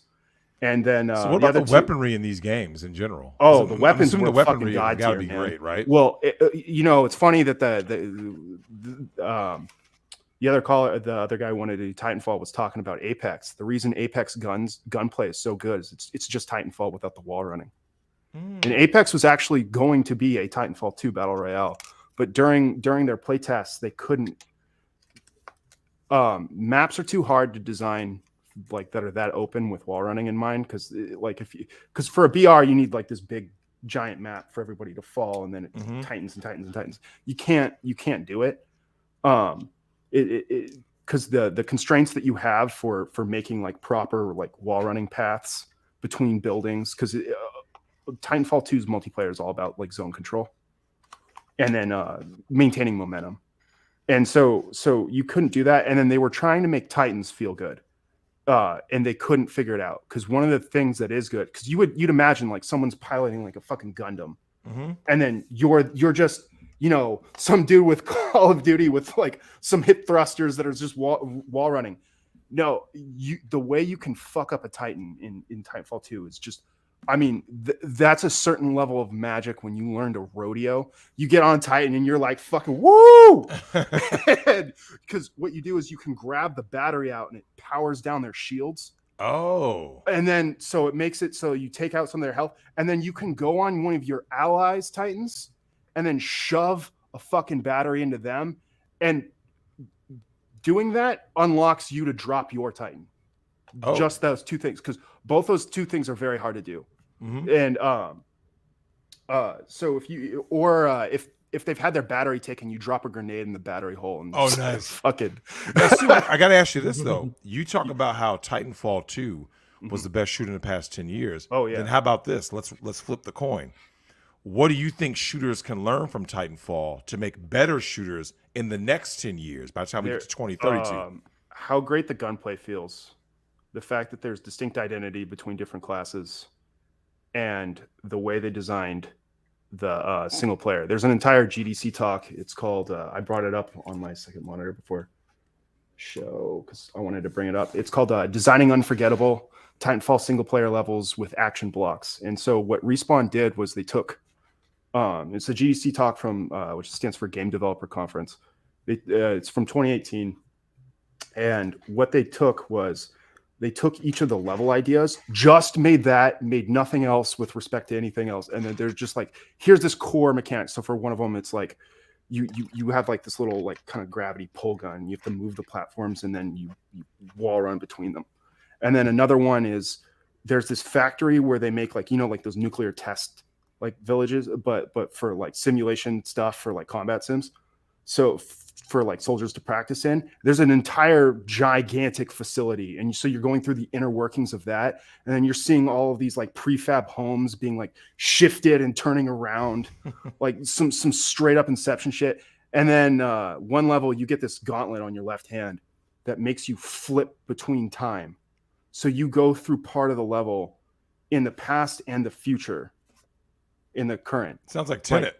Oh, fucking yeah! It's one of the most famous fucking levels because awesome. You have to wall run between all these fans, and then in the past they're broken, and then or they're not there, and then in the future like you have to learn which one is which, and then so you're just going like you're wall running, and then you just see flash, and then you see like this rusty broken fan. You got to jump through the thing, and this is all in one go. And it's fucking awesome. And then all right. The one thing I will say is it has one of the best endings. Am I allowed to spoil the ending? It doesn't really. No. Oh my god. I know how bad you want to, so I'm going to take it from you. Okay, what? Just take that from you. No. The ending is god tier because like what one of the villains does at the end. Like it's not what you would think. And also if anyone's watched Arcane, the main villain is the guy who plays Vander from Arcane. Sweet. That's all right, actor. Stu. Damn, Stu, thanks for letting us know, man. And then one last thing. When you learn to rodeo a Titan and then you drop your fucking Titan on someone else, because when you spawn a Titan in, it drops from the fucking sky. When you learn to slam your Titan on someone else's spine, it is a big fuck you. That's just the best feeling. Oh, I know, Drex, you didn't play. Well, it sounds Halo, like proximity mines in the original GoldenEye. You could put proximity mines on respawn points. You hit down on the D-pad and you just a fucking just. Well, I mean, that spawns your Titan and just boom. In Call of Duty, you can call in care packages, which will give you a streak, and dropping those on people is very satisfying. Oh, but it was luck. It was all luck. There was no skill. Halo was really bad for drop pods landing on you. Oh, see, I put most of my time into the first Halo. I had it on PC, and so you had the flamethrower because the original Xbox couldn't handle the flamethrower. It would like chug, so they didn't put it in. Yeah. But all right, it's sniping. Anyway, all right. I'll see you. See you. Thanks, Stu. That is Stu in Bowser's up. Titanfall 2. Who we got? I was going to add Manic. I'm going to add Manic to the stream. Oh yeah, well he's a gaming guru. Yeah. So, but we're going to get Bowser in as well, so Manic can react. Manic, how are you? I was going to get my VTuber model set up before. Oh, well, if you want in the back room until 30. Yeah, okay, don't worry. I'll Yeah, apparently VTube Studio is updating for me, so. Okay, yeah, I'll just put you in the back till you're ready. All right, thank you. All right, next up, my man Bowser. How you gonna skip me like that, man? I was gonna get mad. It's like you shit, man. Bowser, you know what we do about these games. You over here look like Dave Portnoy right now. Bowser, tell us, what is your game, man? Final Fantasy series, man. Of Oh course. shit! Classic, man. There's so many games, man. Like, where do you begin? I guess begin from the beginning. Final Fantasy. How did you 1. get into Final Fantasy though? I had a Nintendo. Well, I mean, I had an Atari. Yep. And then, from Atari you go to Nintendo, and obviously, like, the first game that really stood out to me was, we got them at the same time because they were similar, and my parents didn't know. They just saw the covers and they looked cool. So they got Dragon Quest 1 and Final Fantasy 1. And so, like, I played through both of those, and they were just great games. Like, it had so much involved, and like, the Nintendo really wasn't so much like a multiplayer console. I mean, they had games that were multiplayer, but not really. I mean, really, you had like Tetris and Pinball and Dr. Mario, Pac-Man. Well, not Pac-Man, but games like that weren't really. So Final Fantasy, man, like, I fell in love with the gameplay, the whole, that was like the beginning of the whole RPG genre, and just like the strategy behind it. You couldn't just run through, play the same thing on repeat like Contra and Ninja Gaiden, where you're constantly dying. All you're doing is learning patterns. Like, you have to actually plan out like how you're gonna do, because you got a limited amount of resources, money, and you got to equip all your characters up, and even spend some time grinding for a little bit, which people hate and it gets boring. But you do it right, and you can judge your game right. But I mean, the music is what kept me around, because I'd have to say that the Final Fantasy series is probably like some of the best music ever done in video games. I mean, the only thing that's even comes close to it, there's a couple Castlevania tracks that are really good from the old, and I'm talking about the old like 8-bit soundtrack. Like, they even sound good now. And Mega Man 2, it's definitely a great soundtrack. Yeah. Mega Man 2 is immortal, man. Yeah. But but Final Fantasy 6 on Super Nintendo. So I guess that's Final Fantasy 4 in the US. No, so it was six to us. Three to us. It's 3 to us. 4 Yeah. 3. So Final Fantasy 6 is Final Fantasy 3 to Americans. Okay, yeah. And that game just opened it up, man. It's just so massive. Like, you play through the game, and you get to the end where you think you beat the final boss, you're on the floating continent, and then you jump off and the world ends and all this stuff, and like, you're already like 40 hours into the game, and then all of a sudden, like, you wake up on the beach and it's just like, oh shit, like, that's the halfway point. Like, you got a whole other game to go through, and it's like, damn, you gotta start this shit all over again. But it's the first game where they gave you the option to, like, I mean, how many playable characters were in that? Like, there's a ton. So many. I actually knew about Final Fantasy because my brother was a huge Final Fantasy guy, right? So I got to see him play 3, especially 3. That was his favorite, countless hours, right? So I remember the characters. It was like Sabin or Sabin, Edgar, yeah. I remember the Quadra Slice. The gambler dude. Oh, my favorite was, what's that? I remember Sid. I remember that was when I saw what they call it, little mogul guys. Was it mogul or something? Mogul, yeah. Those little dudes. Everybody liked Umara. Umara was like the abominable snowman guy, and then you had Go-Go, the mimic dude. Oh, Vincent. Vincent was the cool dude. That's 7 though. That's 7. That's right. 7, yeah. Yep. Now, Bowser, let me ask you this. Super emo. Yeah. When it came to these characters, though, right? What stood out the most to you as you were playing through the different Final Fantasies, right? Because you're playing through, for the US that was 2 and 3, and then you get to 7, 8, 9, to, and so on. We're out of, I think, 15 now, right? What is the biggest thing that stands out to you as you play through these Final Fantasy games? Really, what kind of always sticks out to me in these games is just like the battle theme music. Like, you hear it all the time, and that's something that they did so right, because it's something that every 2 minutes or whatever, you're walking through, and then you get a random encounter, and the battle music starts up, and you just know it's go time. Especially in Final Fantasy 7, Final Fantasy 8, Final Fantasy 6, even 13 with that wasn't Nobuo Uematsu, didn't compose that one, but all those games, you see the screen and then the battle comes in after it comes in blurry, and then that battle music is just jamming and shit. And then like, oh, you're about to shit your pants when you hear the music change when you start a battle, because you get that boss theme that's just fucking rocking, like on Final Fantasy VII. For the boss music on Final Fantasy VII is just like, man, it just kicks. I loved it. I loved, now Bowser, we can't talk Final Fantasy step into the new age without talking about what Final Fantasy did, in particular Part 7, right? Because it popularized, it basically, I would argue it legitimized RPGs, because before that you were considered lame if you played RPGs. Yeah. 7 true. hits became 7 a phenomenon. Can you talk about the inclusion of the FMVs, right? When we first started getting those kind of graphics on a console with, we're like, oh my God, look, we got the full motion video. We got the CG videos and stuff, right? The technology wasn't there to do it though, because you had to have it run from the disc.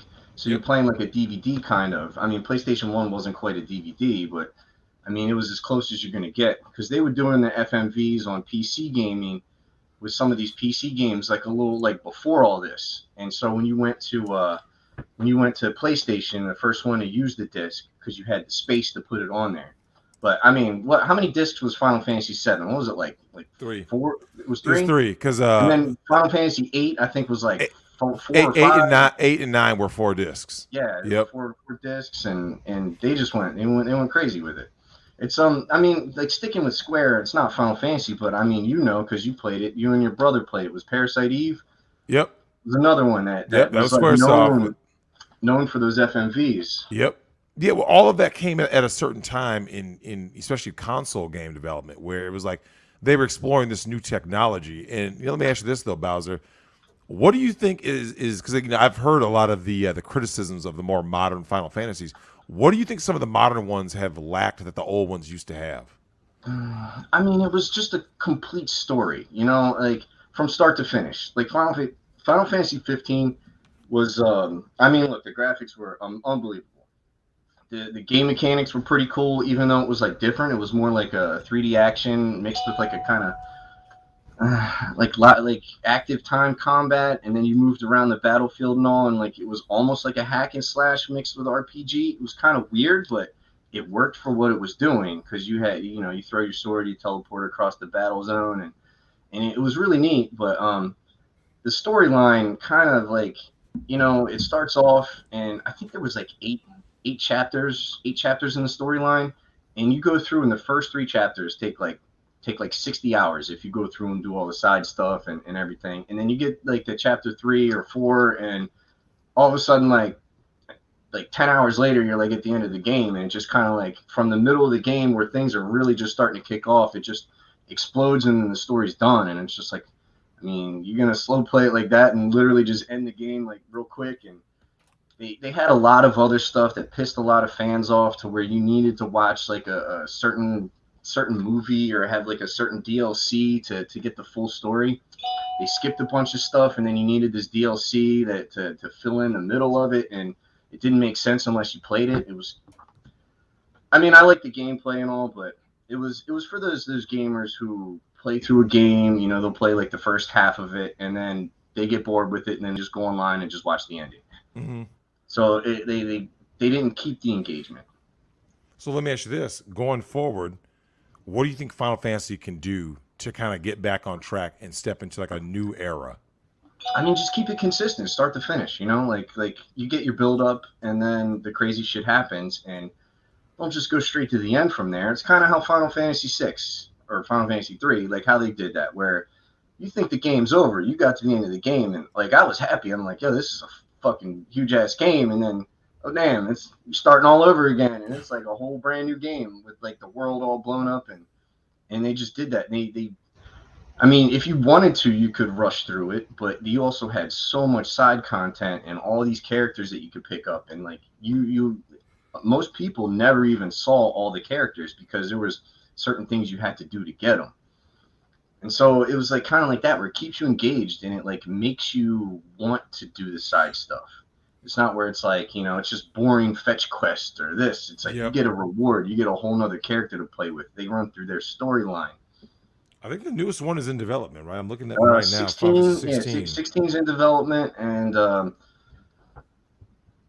it's kind of like I don't know. It's more of like I mean, they got away from like the more modern technology kind of stuff. Like they were going with 7 and 8 and 13 and 15 were like kind of like, I don't know, I guess fantasy type, like swords and armor and all, but they were like futuristic technology.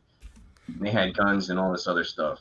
Do you think that has kind of diminished it? Because like I remember when Final Fantasy had more of like the sword epic kind of things. You know what I'm saying? It felt. I mean, and they still kind of like, you know, part 7 had the kind of like the steampunk aesthetic. Yeah, I remember when 8 came out with Squall and Renoa was her name, was about the love story, and they were doing different things. And one of the things that I noticed was, as long as for some reason when they kept more swords in the game, right? And they didn't go to like the emo look for the characters, things worked out better. They started making these characters like more effeminate looking, and like I said, even with Titus in part 10, like I said, this is just me as an outsider, right? I started seeing the games kind of going a little down because of that more effeminate protagonist. You see what I'm saying? I mean, that's just Japanese culture and all, because the dudes look like chicks anyway over in Japan, and like it's you know, you go to Korea and you go to some parts of China and like the dudes are prettier than the girls are. Mm-hmm. And it's like, what the hell's going on over here? And so that's what it is, man, because it's the whole anime thing where like the dudes and the chicks, like really all it is a hairstyle that they all are drawn almost exactly the same except for how tall they are in their hairstyles. Well, it's the soft it's the soft skin too, right? Mm-hmm. So like Solid Snake in Metal Gear Solid did not look like a femboy. Yeah, no. Because they gave him a very sharp, angular face, right? Uh-huh. Well, you had Final Fantasy, but Tim, that game's not popular over there, though. Oh no! I know it's I think it's funny because I'm comparing the animation style. If it's our aesthetic, like in the West, but yeah, I guess in Japan, Metal Gear is not like that game in Japan, but like whereas to Western audiences, we loved it. Now Bowser, we'll get you out of here with this. You're a Final Fantasy fan. Tell us what your favorite Final Fantasy is and why. See, I don't know, man. That's tough because it has to be. I mean, if I had to pick one, I'd pick Final Fantasy 3 or 6 in Japan, just because of the massive scale. It was the first one. The music is so memorable. But then you had Final Fantasy 10 that probably had the best leveling system with the sphere grid. And then even Final Fantasy 13, I like the paradigm shifting and all that stuff, which is really like a lot of people didn't like it, but it was like such fast-paced active combat, and the music on that one was phenomenal too. But yeah, man, I went to, it was 2017, and I actually went to an anime convention specifically to go see Final Fantasy Symphony Production. And I got to actually meet Nobuo Uematsu. He sat right behind me while the production was going on, and it was called Distant Worlds. Oh, nice. So they do. There's like, I got like 5 CDs from that thing, man, and there's like so many tracks from all the games, man. Bowser is a bit of a fan, you might say. A little bit. I was the music man, because like it was so cool to see like a live symphony playing all those games, like. You know, you're playing One Wing Angel from 7. You're playing, you know, Sephiroth. You know, like, I don't know. It was something to see, man. It was definitely something to see. All right, Bowser, we'll get you out of here. Thank you very much, man. Manic had his VTuber running, and then he stopped it. I was just about to pull him in. Oh, okay, there it is. Hello. I guess he can pull himself in. Yeah. He has that power. Here, let me. No, you don't get to go on top. Very cool. Now, Manic, you are the gaming guru in the war band. What is your game, man? What is like the game that when someone says of all the games you play, what is like the one that just stands out as like your game? Yeah. Okay. I don't think I've ever talked about this on my channel before or any of my social medias. I'm pretty sure Chronic would call me a certain slur for this, but I gotta go with Super Mario Galaxy 2. Aww. I'm gonna call you a slur for that. Okay. I mean, I didn't know how edgy we were being on YouTube. But no, I mean, I bought Super Mario Galaxy 2 for my little nephew for Christmas whenever it came out. It was 2010. Yeah, he was 8. Yeah, the original one was 2007, and has it really been that long? 12 years. Yeah, the Wii, the original Wii. Yeah, because I had Mario Galaxy, and that game was great. Yeah, it was. Yeah, I played it. And I was just like, holy shit, this is wow, like this. Because I didn't like Mario Sunshine at all. So like, let us know what is it about Mario Galaxy 2 that you loved? I will say I did not.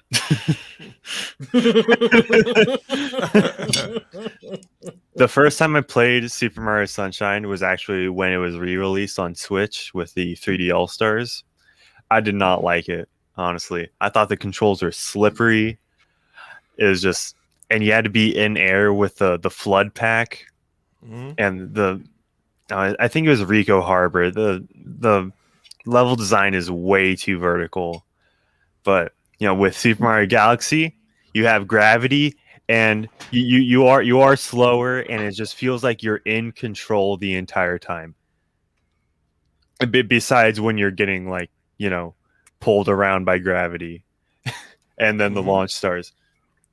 And this was definitely built off of the first game, and it's just a streamlined version of it. Instead of having to go to a level through the hubs in the Comet Observatory, you just go on a world map, which some people say that it's the bad atmosphere. Which fair, I'll give them that point to the Galaxy 2 detractors. But yeah, but. Hey, Drex, if you don't mind, I'd love to have Manic hang out while we go through everyone else in the... that's cool. All right. In the waiting room. We can get him to talk about more about Super Mario Galaxy.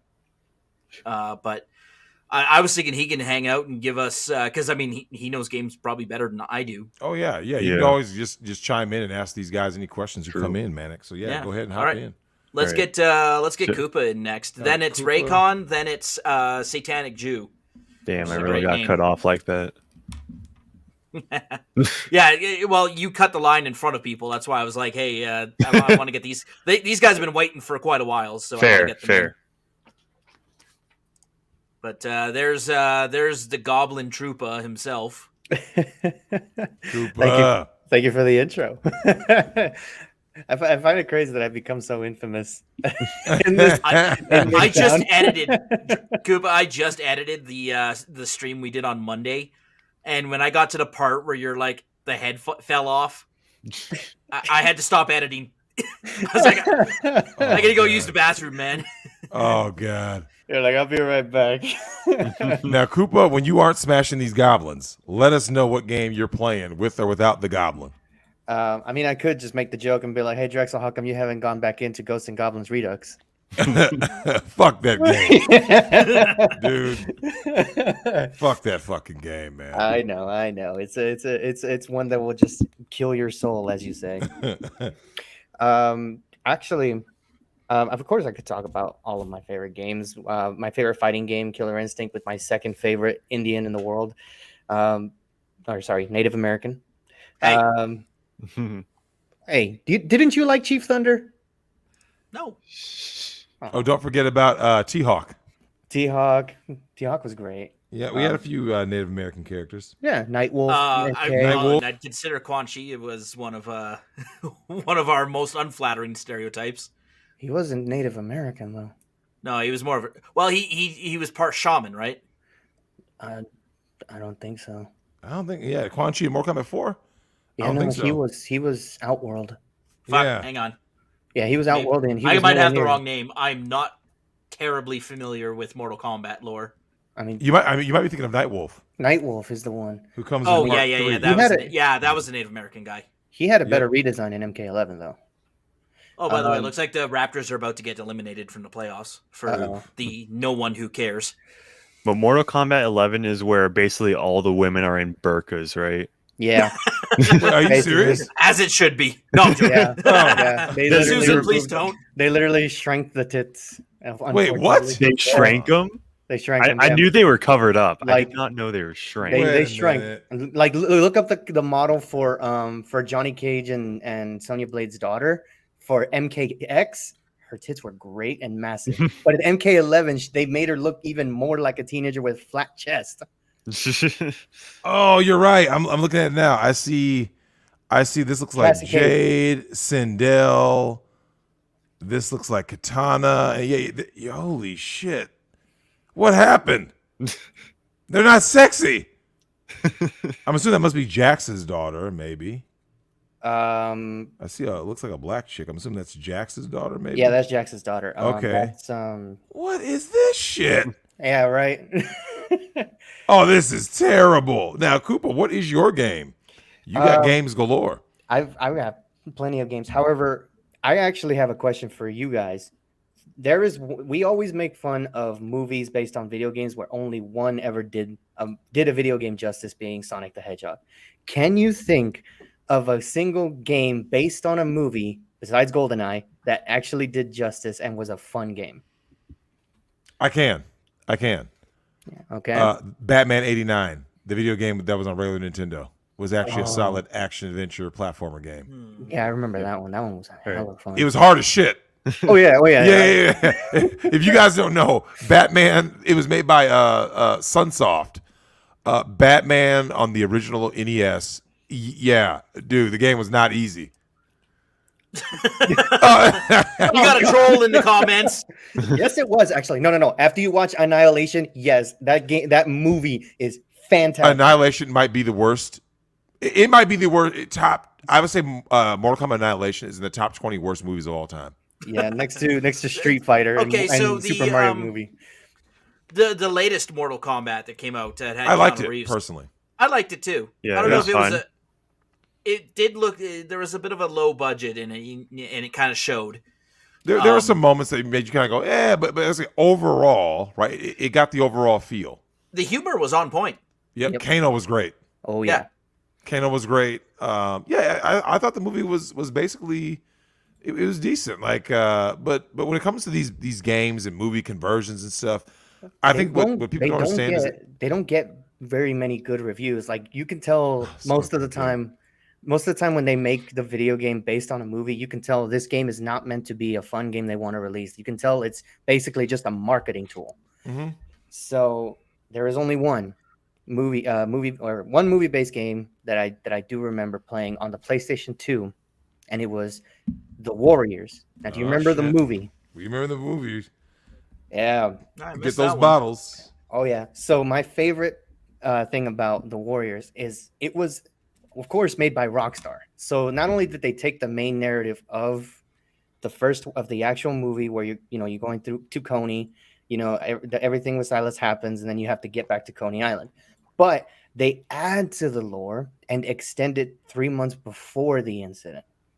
And my favorite part, it is couch co-op, third-person beat 'em up, a genre that didn't get much.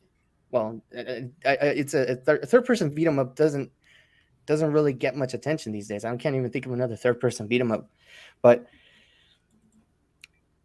when you're playing the game, you start off as Rembrandt when he's joining the Warriors, and because you can play co-op, you're also starting as a brand new character, literally created by Rockstar, just to allow a second player to be playable.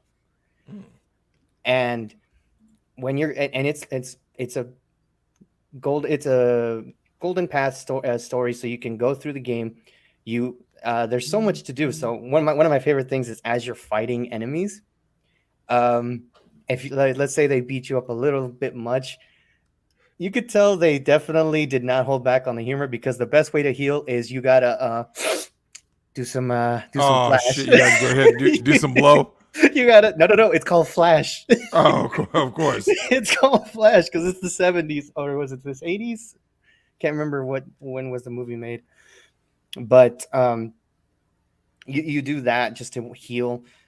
And one of my favorite parts is that you could also, as you're going through the levels with your buddy too, you have to whenever you're in enemy territory, you have to tag over their tag the warrior symbol. So seeing the origin story of the Warriors. So first 3 months before that, you start out in a rival gang between the Warriors and the Destroyers. The Destroyers actually used to be the gang crew that Cleon and Snow were a part of. They used to be Destroyers until they left. So you see the origin of how the Warriors were founded. Before and once you finally destroy the Destroyers, then you actually get to the main narrative. Now, do you remember the Baseball Furies? Dude, I barely remember the movie. I actually own the movie. Crazy enough, it's upstairs in a closet on VHS. Oh, yeah, it's just been too long since I've seen it. Like I said, I saw it when I was a kid, but from in terms of in my adult life, oh no. Yeah, when you first run into the Baseball Furies, and whether it just be by yourself or even with a friend of yours, it's like you two against 17 to 20 Baseball Furies. So, nice. And unless you use the cheat codes to give yourself brass knuckles and upgraded strength, you are not going to win that fight because they have baseball bats and that shit does like triple damage because it's a baseball bat and you're fighting with your fists. So now, Koopa, when it comes to games like the Warriors, right? We talk about Rockstar because they've produced games, obviously GTA, Bully, stuff like that. What do you think about the very notion of, like you said, when it comes to these, games based off movies? Do you think that like the people who make the game should have a bigger impact on the movie adaptation? Absolutely, yeah. Absolutely. Matter of fact, that sometimes the movie. What the problem is that sometimes the movie overtakes the game by itself because the Warriors came out years after the Warriors movie was made. So I'm saying in 1979, the Warriors video game was made in 2005, and there was another game that basically went under the radar because the movie was so infamous. But X-Men Origins Wolverine, the game, is famous for being like bloody R. It was bloody M-rated game. Oh yeah. Shit. You start the game as Wolverine in a war. You come out and the first thing you do is hack a guy in half. Oh shit. Yeah. Sounds like my kind of game. Yeah, that movie was terrible. That's like a God of War game. Oh yeah. Damn. I'm not joking. Like you played through that whole game. It was voiced by Hugh Jackman. Like the game should have overcome how bad that movie was because the fight against the awful Deadpool was at least fun in the game compared to the movie. But I mean, it's my favorite thing is just discovering hidden gems of games, whether they be games based off of movies or any other game that went under the radar. The Warriors is definitely my pick, just because of the co-op aspect. You can couch co-op play with a friend through the whole narrative. That's the big thing. Yeah, I've always believed that couch co-op is it. Like I said, me, Koopa. I've said numerous times, all these guys that talk about all these high tech graphics and this and that, and 60 FPS, and having the Bluetooth hooked up on your internet and all this, like all that stuff. It sounds cool, but I don't think any of these experiences match couch co-op. Oh yeah, no, they don't. They don't. And like I would actually recommend you and Nick if you're up for it, you and Nick to try that game, the Warriors. Only because one, it's a beat 'em up. You can't go wrong with a beat 'em up. Yep. And two, I mean you're switching characters when you're actually in a fight in the game. There's actually something called a rage mode. When you build up your rage meter and don't get hit, you can grab the guy you're fighting and do a special move. Now, depending on who you're playing as, depending on the part of the narrative, each character has their own special move. The most brutal I can remember is Kochi's, where he literally grabs their arms, double joints them, and then headbutts them into the floor. Ooh, and kills them. Friggin', I mean, I miss that kind of violence. Now, I got to ask you this though, Koopa, because you bring up the obviously Warriors, which is violent, Rockstar, which has been known for great games. What do you think about games going forward made by a company like Rockstar that we've all heard the rumors of GTA 6 being woke? What do you think about how these companies are going to make games that are going to be violent going forward without basically being compromised, right? They've been compromised. I mean, I've been worried ever since like GTA 5. And one of the biggest reasons was you could tell that like even Sean Fonteno, the guy who did the acting for Franklin, he teased that we were going to see a DLC story mode where we were going to see the return of CJ, Carl Johnson. Yeah, from part 3. Yeah, and keep in mind that in real life that's his actual cousin. So he really was looking forward to doing that. But my biggest worry is their obsession with online multiplayer. So they shifted all of that money away from GTA 5's DLC story mode and put it all into GTA Online. And then just basically abandon the project from there. And the same thing happened with Red Dead Redemption 2. So it's been kind of compromised since then. And then, unfortunately, though, that multiplayer is a moneymaker. People are spending hundreds of dollars getting that fake money so they can buy their bullshit penthouses in GTA Online. That's so pitiful. Well, yeah. Well, Cooper, any final words on games like The Warriors or your other shit that you like? Goblins. I will recommend X-Men Origins Wolverine the game if you're curious to see how bloody and violent it can get. I have another good game that's based off of a movie. Oh? Yeah, it's the PlayStation 2, Xbox, GameCube, SpongeBob the movie, the game. I played through that. Yeah. That was actually pretty fun. It's great. If we're gonna go into TV shows, Drex, what's your favorite? Have you played any of the Simpsons games? Well, yeah, I did back when we obviously everybody played the Simpsons arcade game. I remember playing the original Simpsons game, Bart versus Space Mutants. One of the absolute hardest fucking games on the regular Nintendo, man. It was brutal. I'm a pretty decent fan of Hit and Run. That was. I remember that one. That was a great game. Grand Theft Simpsons was great. Yeah, I remember that. Simpsons. My favorite part. Yeah, someone said in the comments.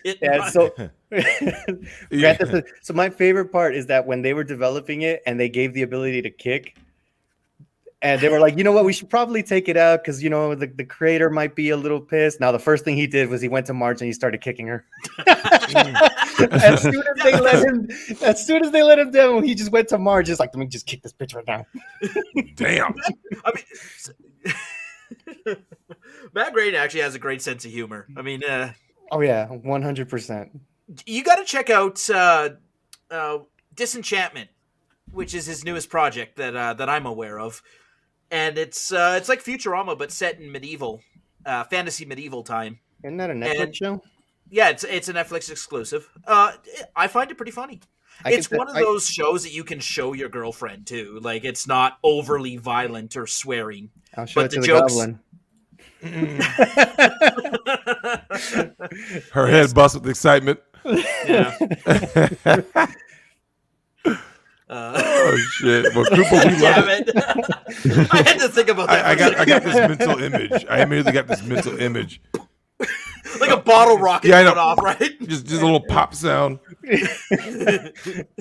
Well, Koopa, thanks for coming on, talking Warriors, Rockstar, and all things that are games to movie switcheroos. Because man, they've been hit or miss. I have a question before Koopa leaves. Sure. Okay, so we talked about.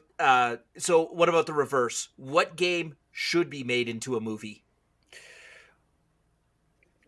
I mean, it was already done. I always used to say Uncharted is definitely has the greatest potential to be a movie, just because it's just of how expansive that narrative is. But it's already been done. Is it out yet, or is it coming out? It's been out. It's been out. Okay, it's been out. I don't know how it did though, because I think I remember seeing that drunken Scottish gentleman basically say it wasn't good. But the critical drinker. There you go, the critical drinker. Yeah, he said it wasn't good. Yeah, there's a good suggestion here, and another good 100% yes. God of War. Well, they would make it woke, man. I'm telling you, they would be like toxic masculinity. No. We're by the way, they are making a Ooh, I forget which studio's doing it, but they're making Last of Us Part 1 here in Calgary. Actually, They're filming it. God of War would make a good TV series if it was also written by George R. R. Martin. Because you know how violent he can get. And remember how violent the original PS1 games were. And I could see them doing a different setting. Like, you don't have to continue with the Norse saga. You can have them go to, say, it'd be funny if he ended up somewhere in China. Just started fighting, like, Chinese dragons. Metal Gear Hey, Drex, the Metal Gear Solid movie. Oh, yes. I actually think it's not going to be good, man.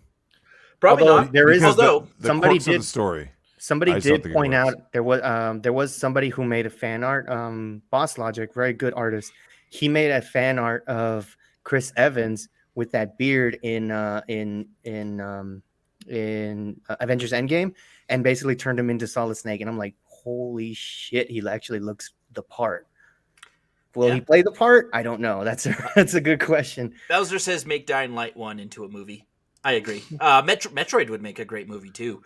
Oh, you know what? Yeah. I think Other M could work as a movie, but just like cut it, ease up on the whole Samus being a whiny little bitch thing, because that is totally outside of her character. 100%. Yes. Well, I think Silent Hill could have been great, but like I said, they keep ruining these movies by not understanding the game. And I mean, if we're gonna have anybody direct any future video game movies, it's got to be the guy who made Sonic the Hedgehog, because it seems he at least knows the fans. He got it. He knows what the fans want. That's his first movie directing. Yep. Yeah, that's his first time coming like into the director scene.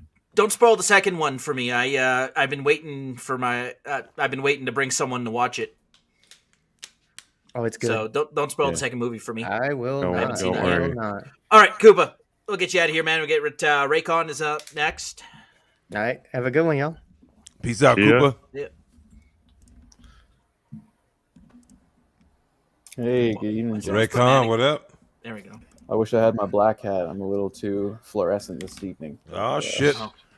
Well, you can get some very fluorescent gaming going. So, with your faves, man, what is the game that goes ahead and speaks to you that is your game? Speaking of which, a very fluorescent game, Hotline Miami.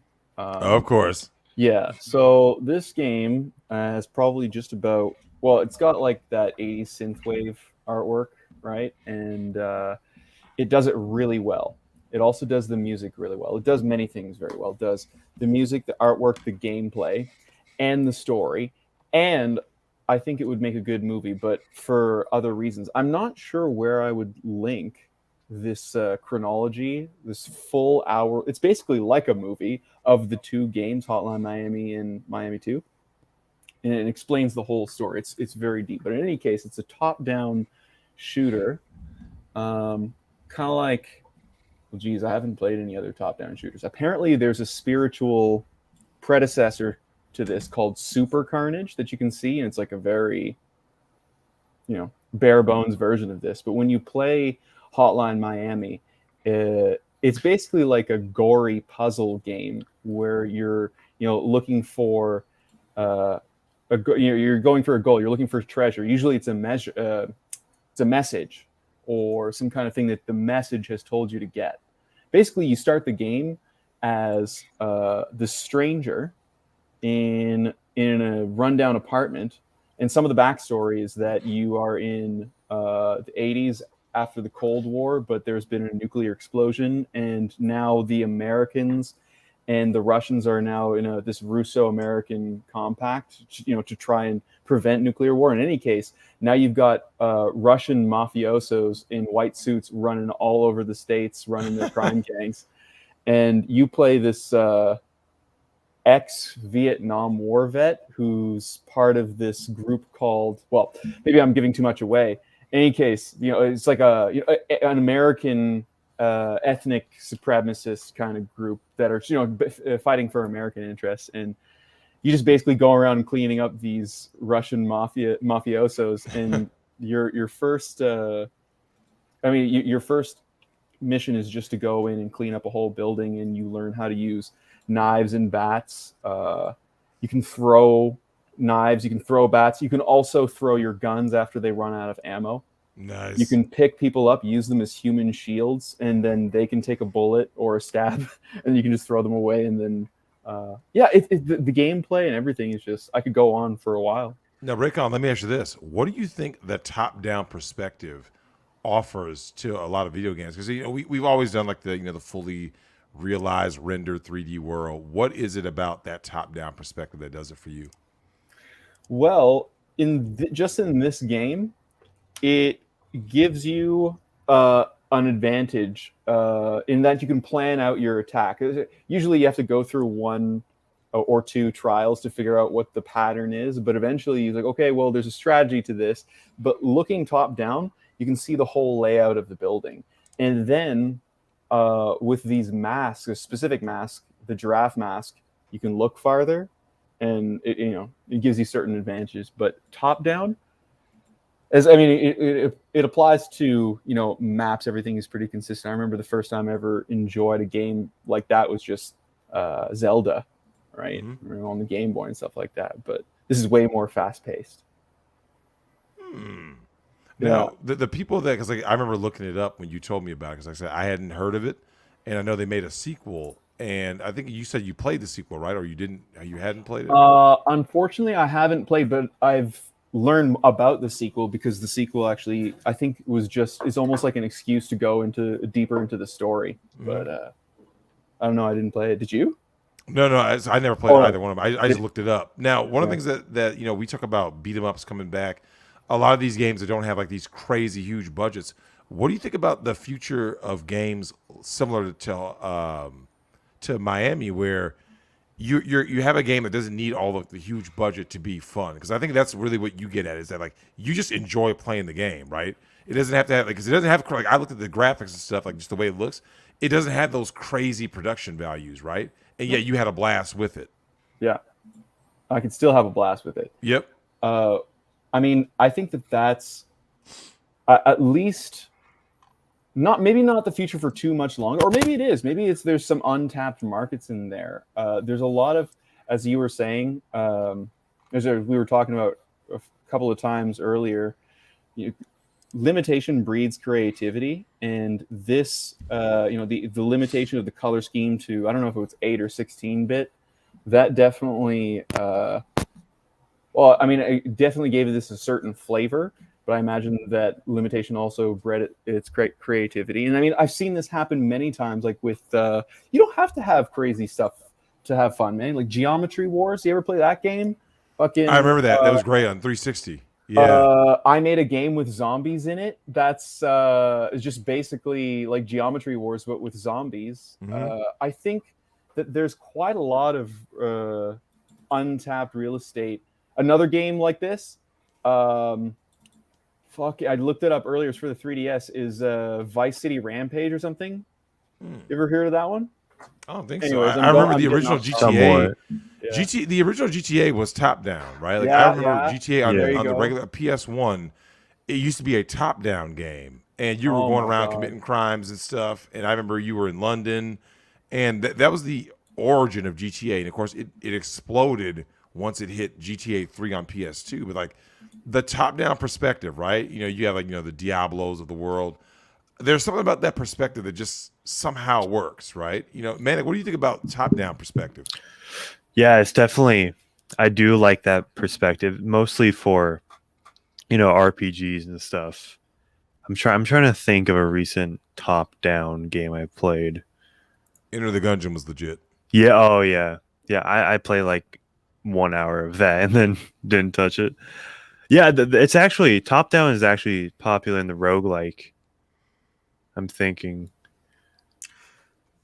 The original Snake Eater was a top down sort of.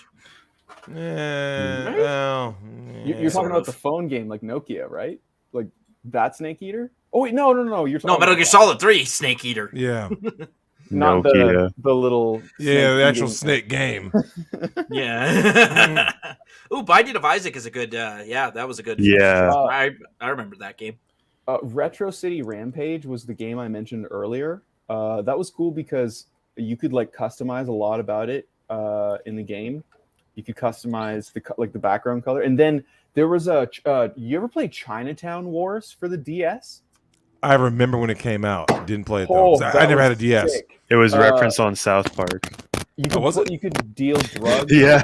Man, that was all I did. I just fucking how you on any game where you can make money, like Escape from Tarkov, you just sit there and grind and make a bunch of money. Well, this time you can shoot guns, but you can also sell drugs. Nice. Oh yeah, the Pokemon games, top down. Pokemon games, yeah. No, I got definitely. I started on Game Boy. I did like the Ninja Turtles. Definitely lots of Zelda, Mario, Kirby, fucking.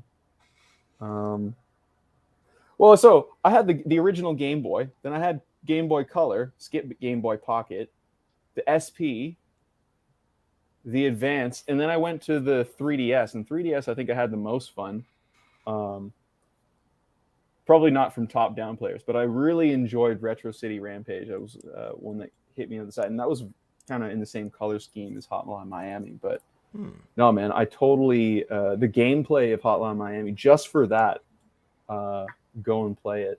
But what do you think about the aesthetic basically kind of merging into the gameplay itself? Because like one thing I've noticed about top-down games in general, retro-styled games, is like once you have that aesthetic, I still believe that those are the games that seem to have much more charm, right? Like games that are photorealistic. Man, like I'm sure you've noticed this, right? Games that are photorealistic seem to never really have charm to them, right? Whereas like little sprite characters have that charm, right? They just, naturally, you just get that like you're playing it and you can't help but like just smile while you're playing it because of those like little quirky characters, right? They're very quirky, and you don't really get that from photorealistic characters, right? Like, I mean, when's the last time you guys played a super realistic game where like characters really like made you were kind of like just you had that vibe where like man, this character just makes me smile because they're so far out, so weird. Usually that comes from those those hand-drawn sprites, right? Yeah, there's also some games. It doesn't necessarily have to be sprites. It can be like cell shaded, like Wind Waker, or what was the one Xbox game Insomniac made? I'm blanking. It's like Didn't Insomniac make Spyro? Yeah, but they weren't bought by Sony until no. I'm recently. Oh yeah, someone just mentioned Jet Set Radio. Yeah, like Sunset Overdrive. That's what it's called. Oh, why does that name sound familiar? I kind of that's. They're like remember it? Lead has a mohawk and stuff. But you guys know what I'm talking about, right? Like there's like prime example. The Turtles game is coming out, right? Shredder's Revenge. Like there's something Streets of Rage 2 or 4 had that the cell shaded aesthetic. There's something about those games that just they have more personality. They just do. Like because you can tell what the character is all about just by looking at the silhouette. Yep. There's definitely some history to a lot of particular art styles, like Mario, Link. Like they're just done certain ways. Raphael, Donatello. You're just gonna. They're iconic, I guess you could say. Well now I saw in the new one you can like high five your partners. Nice. I saw Leonardo and April O'Neil giving high fives to each other. Like I don't know if you get like a power up by doing that, but like I just laugh because I'm like, when you play a game, right? There's something to be said about the fact that I talked to Nick about this. If you were to turn a camera on people as they're playing whatever game they're playing, right? How many times in Manic, I think we talked about this briefly. Most games, people don't really look happy while they're playing. They're playing them, and they kind of have this face. But yet, when you play a cel-shaded game, do you notice, like, especially like, and this is what I've noticed, couch co-op, you see people having genuine fun, right? They're like even when you're losing, you're having fun.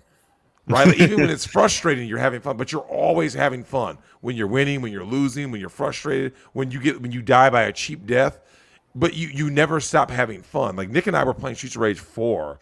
I think that first night we played for like 3.5 hours, man. Like we were streaming it. And it's like this new Turtles game, Shredder's Revenge, I think is going to be the same. And that's kind of what Raycon is getting to with the hotel or Hotline Miami, which is there's something it's something about the art style and in the perspective. In this case, top down, like you said, cell shaded. there just seems to be those charming games.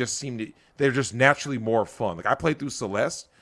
As challenging as the game was, all the cheap deaths, you couldn't help but just smile because you were just having fun for a change.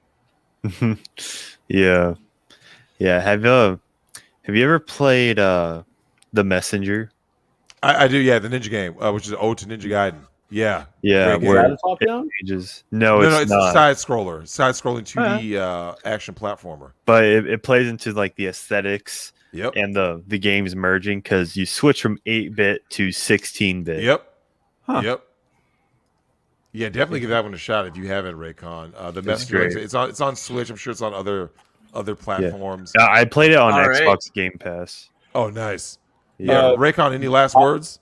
Yeah. There's one game that I really this is Hotline Miami is not the game that I would have picked for like the game that is me. I probably would have picked like a shooter or something. But now that we're talking about like things that make you have fun or did you have fun with other people? And it's not a top down. Did you ever play UFC? Oh, the actual the game UFC. I played on Dreamcast. You ever had a friend turn in? Oh no, I mean like for like PS3 or PS4. You ever had like a friend turn into an enemy after you like beat them too much? Oh no, I haven't played any of those. Yeah, it's been ages since I played that. Yeah, I can definitely see where those can be fun, but I think I could turn a friend into an enemy easily with that game. Well, co-op is always different from versus, right? Like a co-op game, you're playing with the guy. Yeah. Well, yeah. When you're playing against him, versus. I mean, Tim knows. How many times, Tim, do guys play fucking Halo and GoldenEye, and like their mood changed, right? Yep. They went from having fun to having that face like. You didn't want to go to someone else's house and beat them because then yeah. If you beat them too bad, they would suddenly It was hilarious. You're not allowed to sleep over tonight. Yeah. Fuck off, man. Either that or sleep with one eye. Mom, you got to go pick me up. Yep, Mom, you get picked up. Oh, that's the good old days. But yeah, Ray Khan, thanks for coming through, buddy. Yeah. True. See ya. Cheers. All right, Satanic Jews up next. All right. How are you, Neil? Oh, hey. Shit, you come here when I was making food. What's up? What up? So I made up a list because a lot of these people were wrong. Number one, there was a never movie game. It was called The Godfather.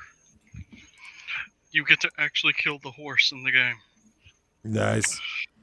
Number two, y'all not talking about Mortal Kombat Special Forces?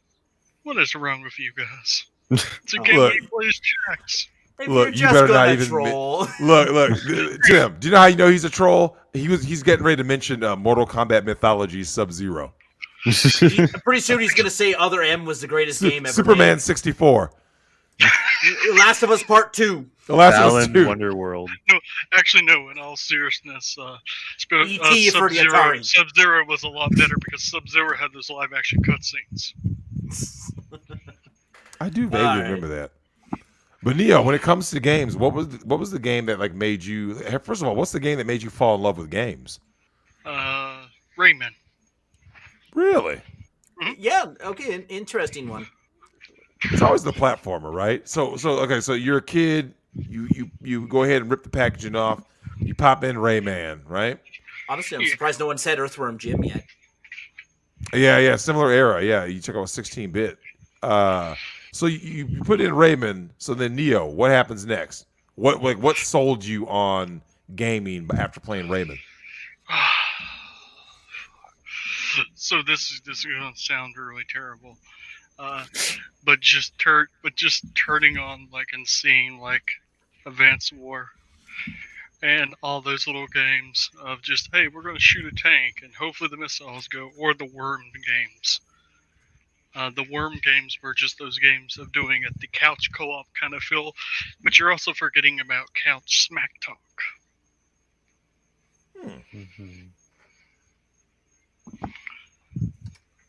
Because couch smack talk was a bigger thing with those games, but the biggest game was the fighting games, the Guilty Gear and such of that.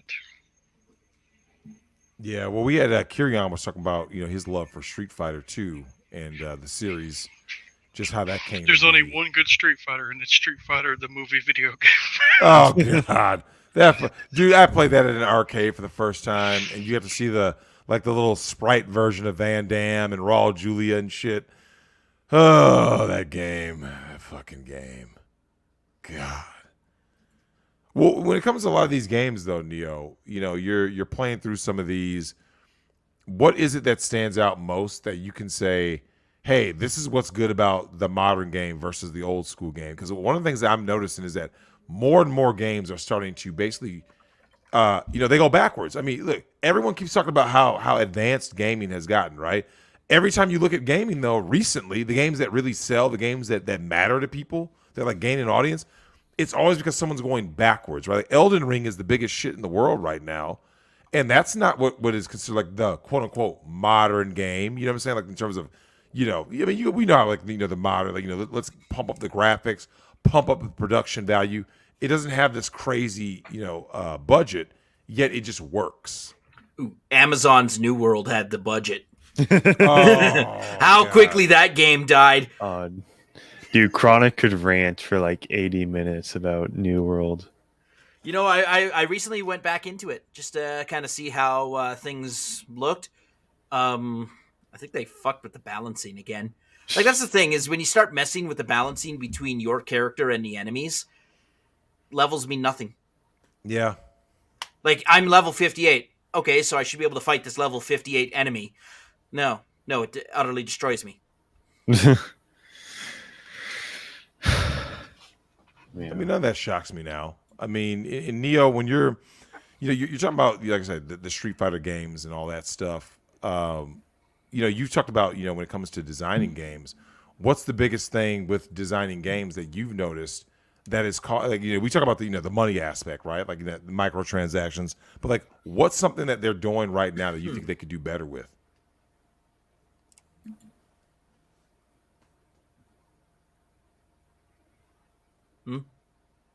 Did he mute himself? All right, so is now the opportunity that I can get to talk about Super Mario Galaxy 2? Oh, shit. No. Oh, yeah. Let's go. Pounding in the background. Background. I'm pointing my mic straight at my desk just to slam it. All right, okay, so this streamlined of the first Galaxy. You have a hub world, because in the first Galaxy, you'd have to go to a world, then select it from a map with your Wii pointer. And then chances are, with certain stars, it'll just send you straight back to Rosalina. So you have to walk all the way back again. But with this, every single time, you'll just end straight on top of the Mario head ship. And then you get to just straight on, just go to the world map. It's great. So there's more time playing the game and less time, going to see the content. Yep. Yeah. And this game adds a lot more stuff. Do you know how in a 3D world you jump and there's the flip switch platforms? Yeah, those have existed for a while. Yeah. Those originated in Galaxy 2, and they were done the greatest in Galaxy 2 because you had to spin. Oh, like you had to shake the Wiimote then, right? Yeah, shake the Wiimote. Yeah, dude, it frankly is a travesty that the 3D All-Stars did not include Galaxy 2 with Galaxy 1. That was the worst thing to happen in 2020, straight up. So I've heard a lot of stories about Galaxy 2, like I said, because that came out a little later. Yeah. In the Wii's lifespan or whatever. But I remember people they've definitely talked about it. And, when it comes to Mario games, right? Because Mario has evolved so much over the years. Like the core game has remained the same. But just the way that you go about doing that core gameplay has changed. And, Manic, do you think that Super Mario Galaxy, in terms of, let's just say, like mechanics, in terms of level design stuff, do you believe that they have the best level design of all the Mario games? I would say so, especially towards the end. The like sequel to Flip Switch Galaxy, like it's like the second and last level. one of the greatest levels of all time. And that just reminds me, I made a list like a year ago. This was before I even talked to Chronic. It was like, okay, I'm gonna make this like ranking every single 3D Mario level. And let me pull up Google Docs. I want to see. I want to also. Not a helicopter. Also, they brought back one of the 64 stages. I believe Thwomp's Fortress. Oh, nice. Oh, you know what? Now I gotta say this though, man. For those, a lot of people don't remember this tune. Bowser's Keep, right? The Bowser levels in Mario 64. One of the best music tracks. Never gets mentioned ever. The theme for the Bowser's Keep, I think you fight Bowser, I want to say 3 times in Mario 64, 3 or 4. Yeah. To be fair, that boss level music. To be fair, the boss levels in 64 are kind of garbage. Yeah. The levels themselves, like the Bowser's Keep levels themselves, they got progressively harder, but like it's that music track that like it always stood out. But Mario 64, if you think about it, it was really an experimental game, right? Yeah. The first time you've ever been in 3 dimensions. Only Nintendo had the analog stick. You know what I mean? Everybody else was still using D-pads. So the game was very experimental.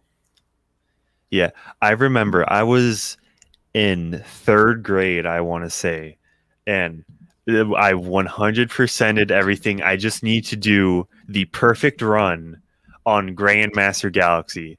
So you only have 1 life, no checkpoint or no checkpoints.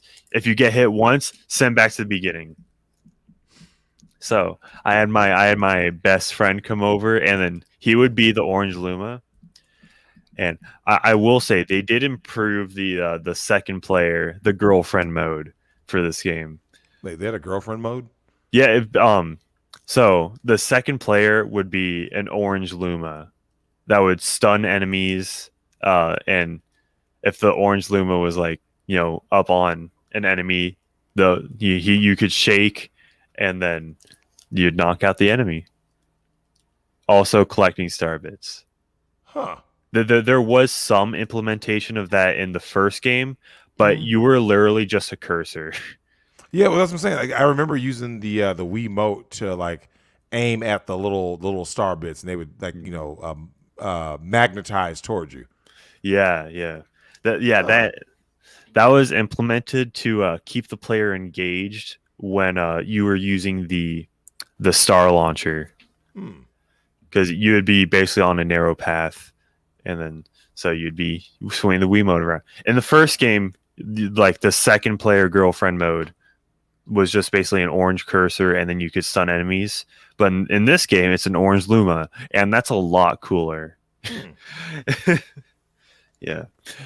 So some of my favorites. I like Beat Block Galaxy, Chompworks Galaxy, Melty Molten Galaxy, Fluffy Bluff, Cloudy Court, Grandmaster Galaxy, Shiverburn Galaxy, the Bowser Jr. levels. Okay, the Bowser boss fights kind of mid. Bowser Jr. That's where the game shines in terms of boss fights.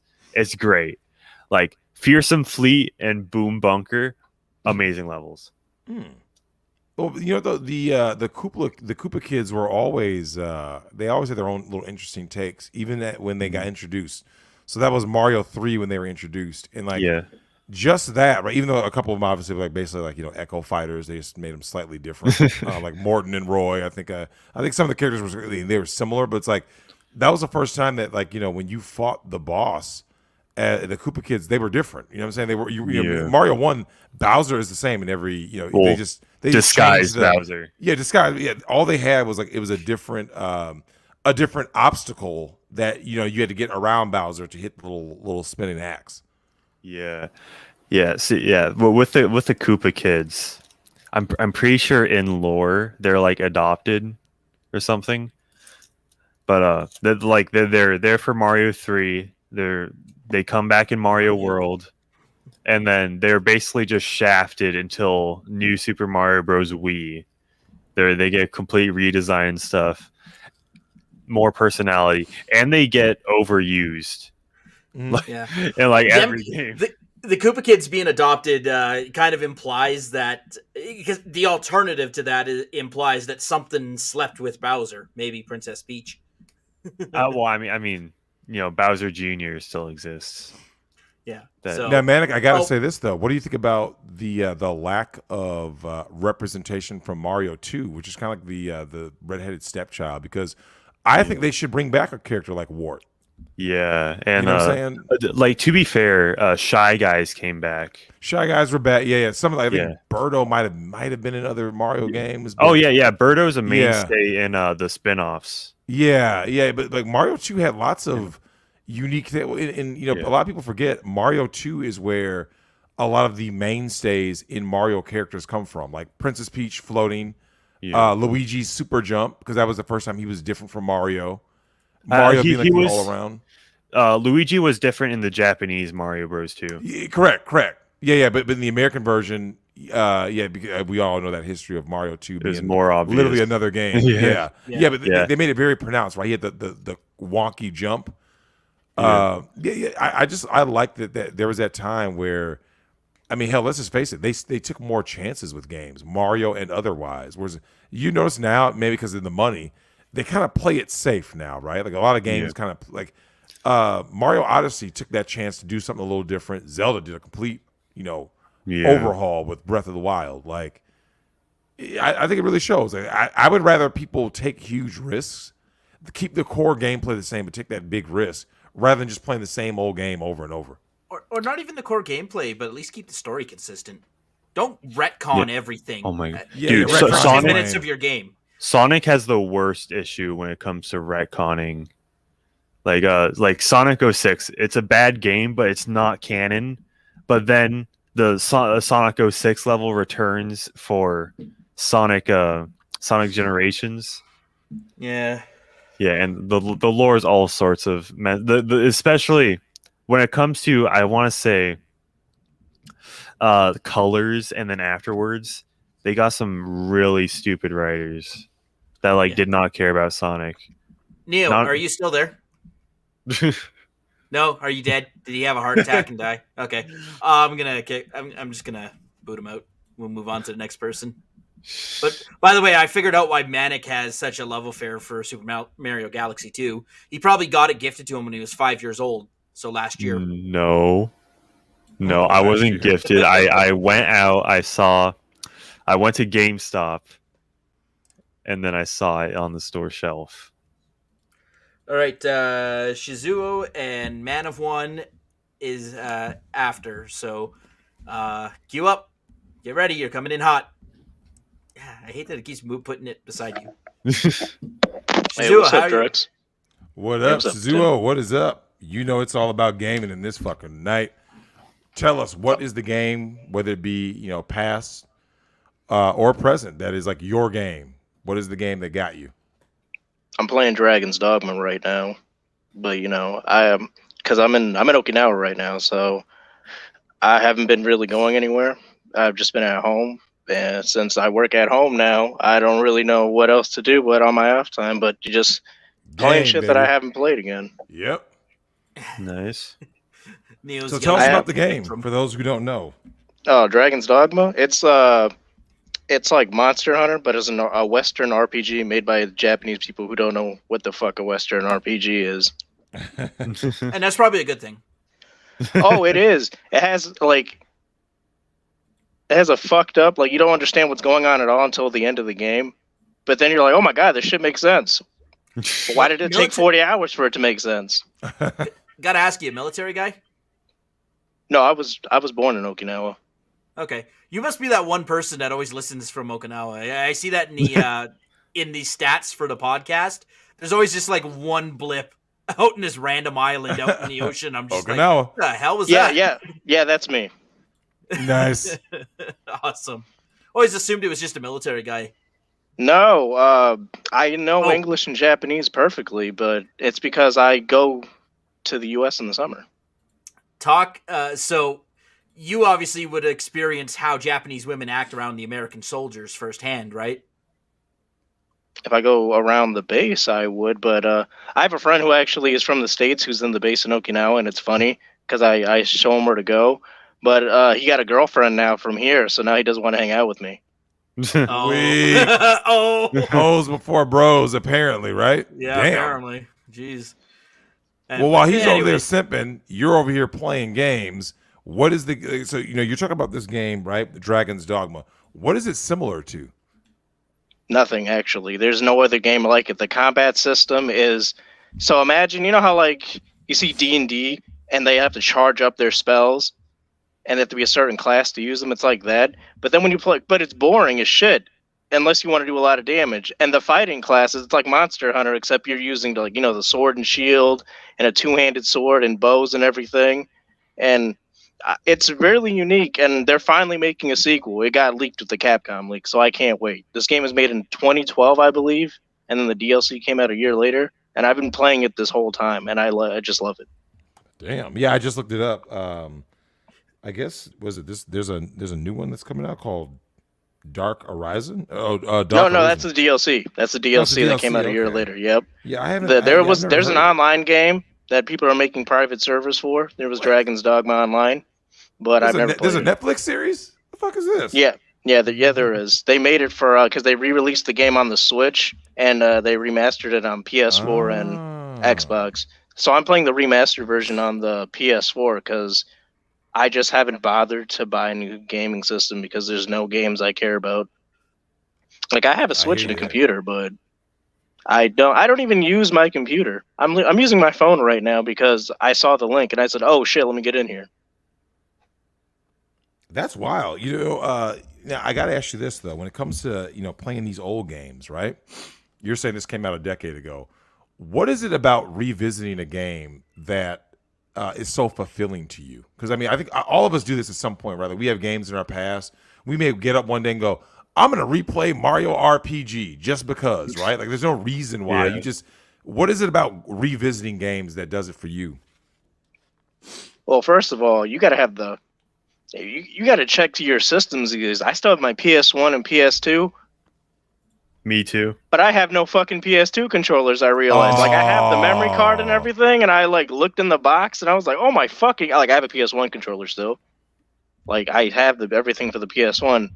But I found the memory card, I found the PS3 stuff, and I'm like, I can't play PS2, I gotta buy a remote. If I gotta go to Tokyo to buy a PS2 remote. How easy is it to get that kind of stuff in Japan? I don't live in a city. I live on literally the outskirts of town. Like, damn. If you go to my house and next to it there's a beach. Like, that's it. I have to go to the left to go back to even see like other people because my house is on a hill. I've shown you pictures of it, Drex. Back when I used to talk to you on Facebook before I got banned. And I don't know why. You might have to go to Twitter where people are apparently getting unbanned now. No, I made it. I made a Twitter, and but I couldn't I couldn't DM you. It won't let me. Oh, that's fucking weird. Yeah, so I made a Twitter account. It's Darth Shizuo. That's what it is. That's the Twitter name, not the actual username. Like the ad. So I messaged you a couple of times, but you never responded because I don't think it was me. Oh, okay, yeah. Fuck, I don't know. I must have missed that. Yeah, send me another message. I'll be sure to respond. You should follow me while you're at it. Yeah, I think I followed you on there, right, Manic? No, I was talking. Shameless plug. Okay. So true. So no, it's fine. Plug. It's just I was like, he doesn't know it's me. Like, because I remember talking to him, and I didn't. When I got banned, I didn't know why I got banned because I never posted on Facebook in since 2015. Because I looked at my last post and it was like June of 2016 and it was some random bullshit. Ooh. And I'm like, what did they ban me at? Why did they ban me? that literally looked like something that was like some horrible horror movie where it just zooms Oh, we lost Manic. Oh, Manic shit. just disappears. Oh, there he is. Oh shit, he can pull himself back in. He came back. I am the horror movie villain.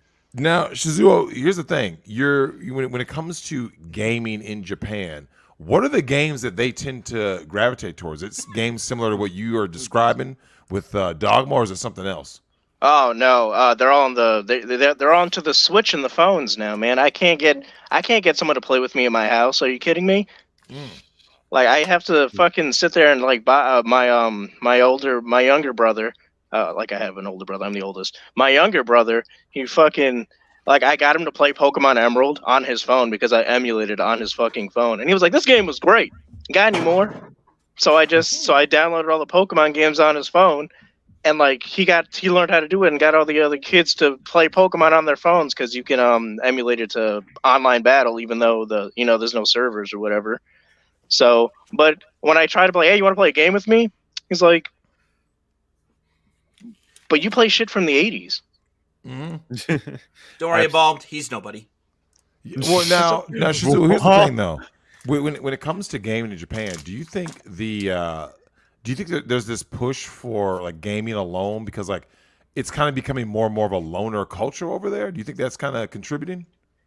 Well, because of the lockdowns, they shut down most of the arcades, man. So people aren't really playing together. Like I remember back when I was a kid in the 90s, like even going to the US, and I gotta say, man, what's up with you motherfuckers and not cleaning? Like your streets, like it's like I'm living in like I live in the country now, but even where I live, I don't see garbage on the ground. It's so grimy, man. It's the German Shepherds. This is back in like 96. I went to the US for the first time with my mom and dad, and like I was in Springfield, Massachusetts, and I went to the Basketball Hall of Fame. The Basketball Hall of Fame was clean, but as soon as you got out, it was disgusting. Oh yeah, that's a given. Yeah, the streets is tough. Shit. I did make something in honor of Drex's comments from the last show. Drex, I put on Twitter that because my profile picture is like a Sith. So if you see it and it just says Shizuo on it, because I made it in English because I had one in Japanese, but nobody wanted to talk to me because they didn't think I knew English, so they just never responded. So I was like, how about I just put it in English, make it in English, like VPN it so that it says I'm in fucking America, and maybe someone will talk to me instead of like just ignoring me because they just see a Japanese account. Drex, I made a Sour Patch German Shepherds. Oh, man. Oh, God, it's so bad, man. Manic, whatever you do, man, please warn all the white brothers out there. Do not touch these German Shepherds. These broads are known for the Sour Patch, bro. They're specifically fat black women, right? No. The Sour Patch describes some stank, man. Oh, but aren't they all fat? Like, isn't like 40% of the U.S. like overweight or like? No, but for German Shepherds, 82% of black women are overweight. Of that, no, I know that, but isn't like half the U.S. fat and the other half just not fat? Most everyone here is fucking overweight or obese. Virtually everybody. Like when you walk the streets, like I think the numbers are off. I'm gonna be honest with you. Like other than gym bros, I mean, like okay, either you are a gym bro, a skinny guy, or you are either overweight or obese. Yeah, everybody's thin as fuck here. No one's average. There is no average anymore, man. Like there is no average body type anymore. I think it's funny because over here I'm really tall. I'm 5'10", and that's not tall at all. Oh god damn it, that's taller than me. Yeah. In Japan, that is tall. Because I remember I got pictures of my parents when they went over there, and my dad is 5'9", and like he was tall, and plus he's a stocky build, right? And he's over there. Yeah, there weren't you, and I can only imagine what happens when I show up there. I mean, it's gonna be the fucking return of Godzilla. You know what I'm saying? Oh no! So this is great. This is the best part. I played basketball in high school, and I was the center. Oh damn! I was the center. Damn. Yeah, when Drex goes to Japan, he's just gonna have like all these geisha girls grab his leg and just like start dry humping him. No, it's funny because I'm half Japanese and half Puerto Rican, so that like I have a really really good tan. When I come to the States, what do you call that mix? I don't know. I'm the first one, besides my brothers. Anyways, we'll get you out of here. Yeah, I'm gonna just message Drex on Twitter if he sees my name. Oh yeah, go ahead, so we can talk again. Appreciate it. Yep, peace. Peace out. All right, man of one, you're up next. Coming in hot, man. Get ready. I'm sorry. When he said that he was 5'10" and played center, like I just couldn't. Isn't that some wild shit? That's amazing. Oh man. Only in Japan. Oh, a man of one title. Jad next. Oh shit. So, man of one title. When it comes to games, you already know, man. There are certain games that just make us like fucking like love the medium. What is the game that like is your game that just made you go, damn, this is my shit? Well, okay. It's really hard to pick a favorite, but I would probably have to say if I had to pick my absolute favorite game, it would be Super Metroid. Good choice. Okay, let me ask you this though. Do you believe that Super Metroid would be the best representation of, if someone says, show me like the defining game on Super Nintendo, right? The SNES. Do you believe that game is Super Metroid in terms of sound design, graphics, gameplay, everything? Well, I think that it's, in a way, yes, because for one thing, it was a game that was developed by Nintendo that was meant to be completely compatible with the hardware and sort of trying to take it to its maximum quality. And it was one of the first ones that came out for it too, but it still holds up today as one of the there's an entire genre of video games called Metroidvania that Super Metroid pretty much was the basis. And of course, the other half of that name, right? Even with Castlevania borrowed Symphony of the Night borrowed so liberally from Super Metroid, whereas the other is not true. Like Super Metroid does not borrow very liberally at all from Castlevania at all. But yeah, Castlevania really took a lot from Super. Even the map. Do you remember when you first saw the map in Super Metroid? Right. There's a little flicker, and as you move to the next section, boop, that became available. Right. Just those little things, man. Like I said, I've always believed that Super Metroid is the defining game of the console. Like Super Nintendo had so many great games, but like if someone says, Drex, I need one game and one game only that is like just like the game, I do believe that is Super Metroid, because you remember just that opening, right? Of 1994, Nintendo Presents, and you're like, oh shit, like the sound design, right? Yeah. And that you're playing as Samus, and the rain effects, right? And the music, the sound. The whole game just made you go, oh, damn, I'm playing. Like, I think Super Metroid is the game that that you're playing something special, right? There's great games and there's special games. You know what I mean? Yeah. Did you guys ever see the Nintendo World Championships from 2015 in E3? Nope. Okay. Because they had like the competition that was going on from certain competitors, and one of the games that they had to compete with was Super Metroid, and it was Mother Brain Boss. I remember that. Right? And I specifically remember when they didn't announce what games that they were playing before they showed up on stage. And when that part happened, they said, okay, let's announce what game they're next playing. And then you just hear that intro, that bass drop of Super Metroid happen, and the entire crowd just goes wild. Because they all recognized it, and it was so it got the entire crowd and the players just going, oh crap, this is going to be a really, really awesome but hard competition to beat. And but the reason why I say it that Super Metroid is my favorite is because it's like, yeah, Castlevania does have a lot of the same fun parts to it, but with Super Metroid, you had so much exploration that was there, and it really, really made you feel like you were isolated on some solitary alien planet, and you had to use everything at your disposal to try and escape.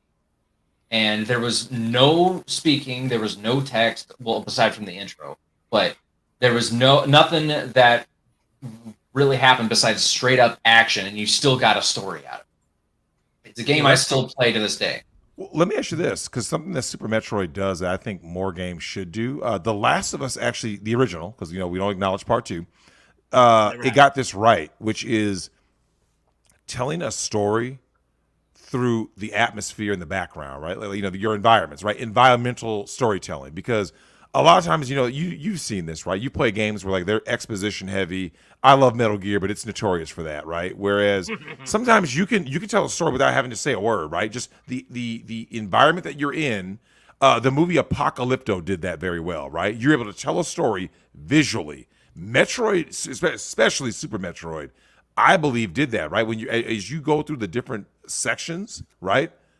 And there you are in Brinstar and stuff, and the music changes, right? The music changed based on what section of the game you're at, and it really opened up, right? Like it made you just kind of like, there were certain places that they felt warmer, thus the music was warmer, right? It wasn't so disparate and isolated. So yeah, and there were certain parts of it where when it had that mood change, where it just where you got chills at certain parts because of the environment, what you were looking at, the music that kicked in, and whatever came in front of you that would either pose a challenge or would just make you feel a certain way, like I don't know what to do, or how do I beat this guy, or it was quite an experience that it's funny because there was a class I once took that was about game design and game principles.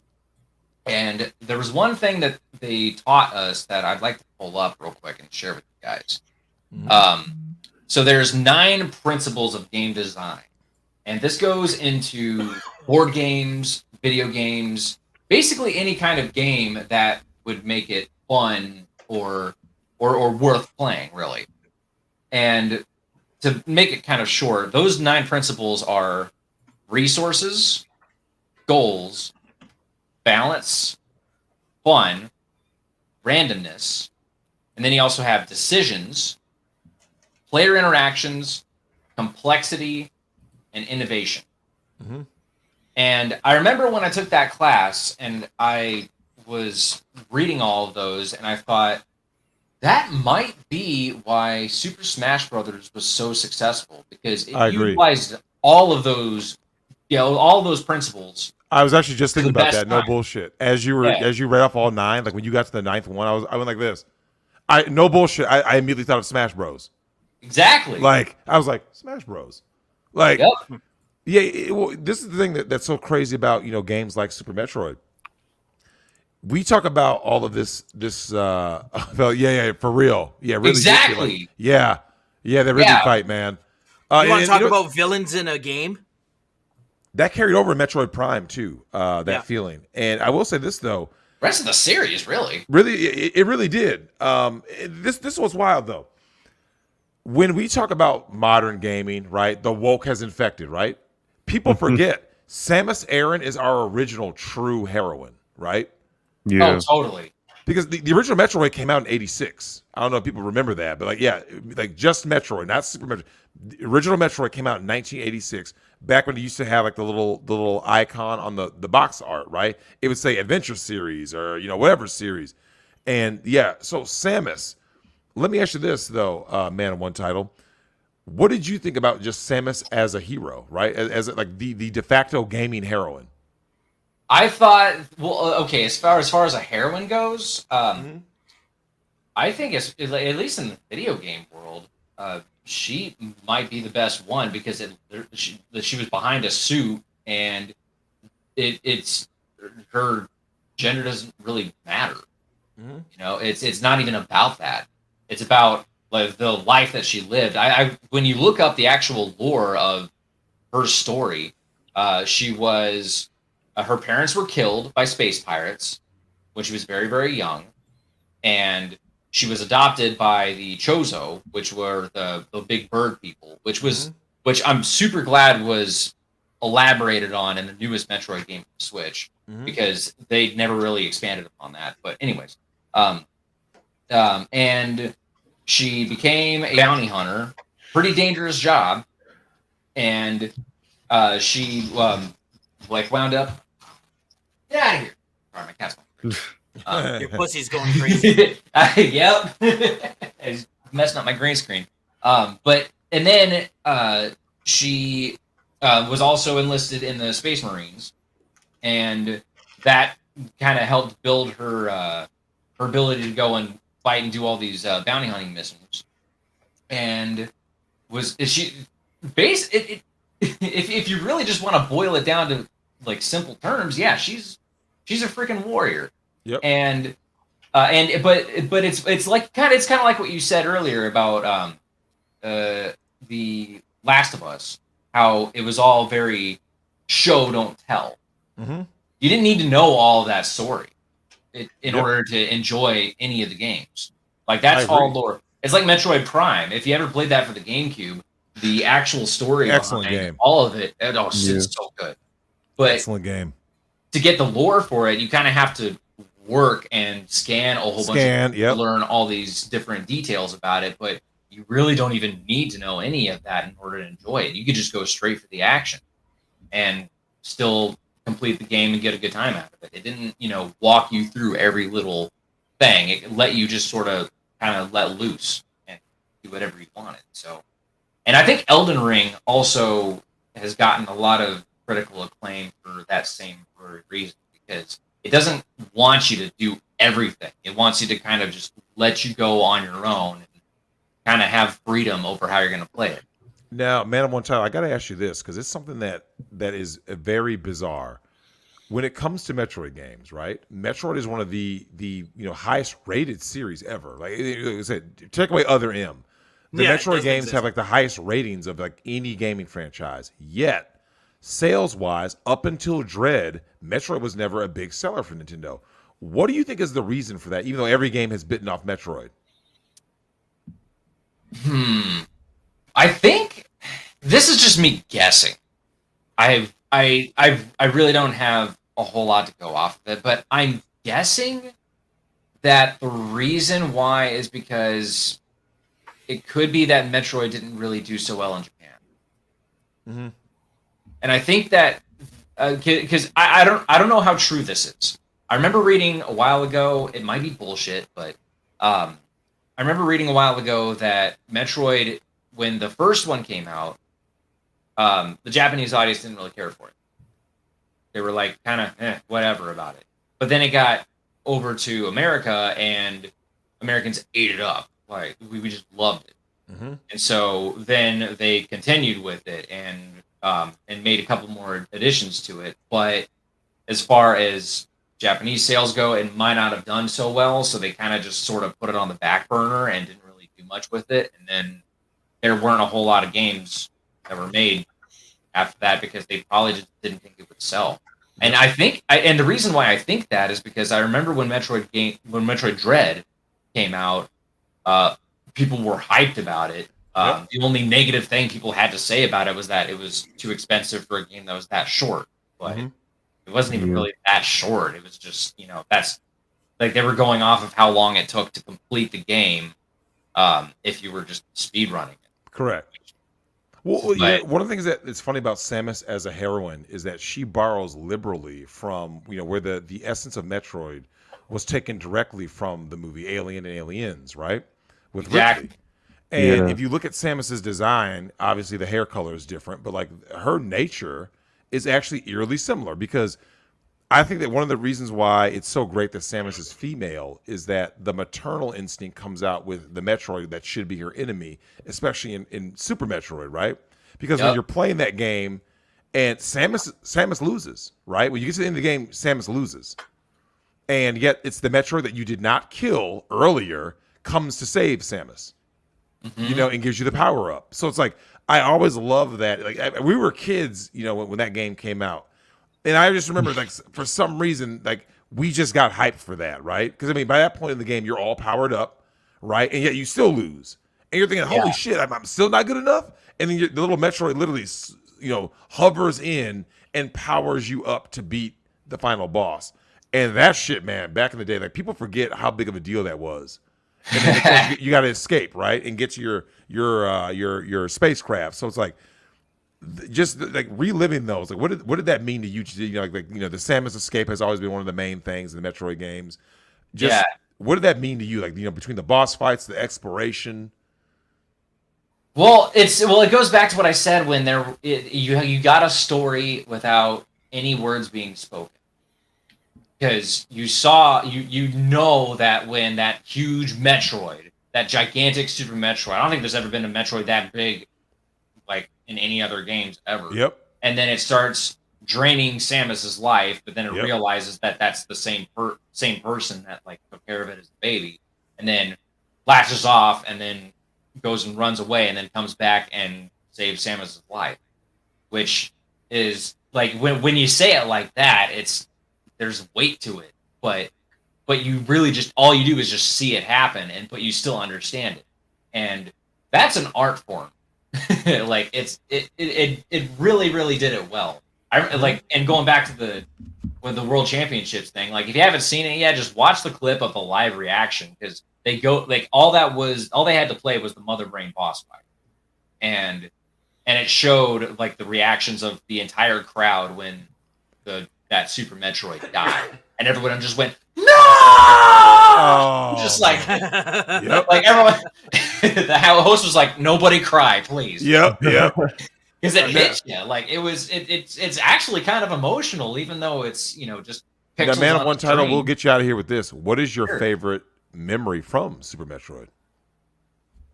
God, it had to have been when it came out, and me and my older cousin, we were trying to beat it for like all summer, and we would fall asleep on like the A button, just like trying to stay up and trying to like beat it, and trying to there was no web, the internet to like guide us through all of it. We had to try and just figure it out, and I'll never forget trying to beat that stupid jerk of a underwater dragon, Dragon.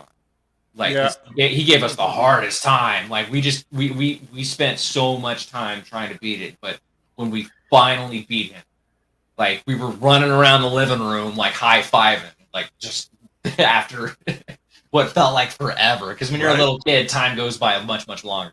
Correct. But yeah, that was probably the best memory that I have. That was beating Dragon with my cousin and just feeling that like sense of victory. That's the best shit. We appreciate it, man. Thanks for coming on. Hey, no worries, guys. Thanks for having me. Super Metroid, fuck, man. Yeah. That game. Good one. All right. Before we get Synchilus in here, I'm gonna remove myself. Oh wait, yeah. Well, I had a question for you. So we did ask Man of One Title about kind of what happened to Metroid. Drex, what was there was a huge gap in time for Other M, and then the canon Metroid game that came out before it.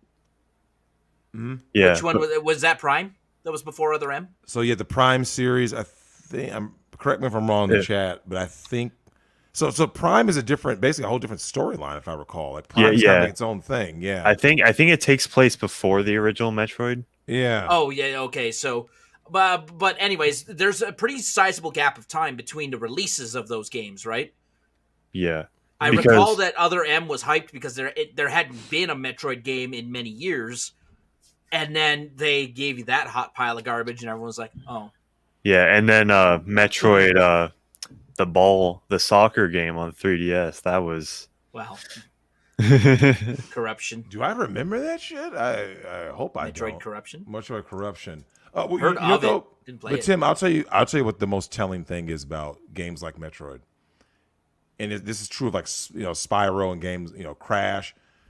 If you have a great character in a great world that's already established, it's like all of these are like Phoenix rising from the ashes stories if you want them to be. You see what I'm saying? Like there's lots of games out there right now that they left a bad taste in people's mouth. You can always redo them. You can always come back right now with a new Spyro if it's done right, a new Star Fox, a new Metroid as you saw with Dread, right? Mm-hmm. A new Crash Bandicoot. Like there's tons of characters throughout gaming history that have kind of been like forgotten. We haven't had a new legitimate F-Zero in over a decade, right? Mm-hmm. F-Zero is primed for a new game. It's close to 2 at this point. The most potential. Yeah. Well, Manic, what game comes out tomorrow is Nintendo Switch Sports. I do not care about that.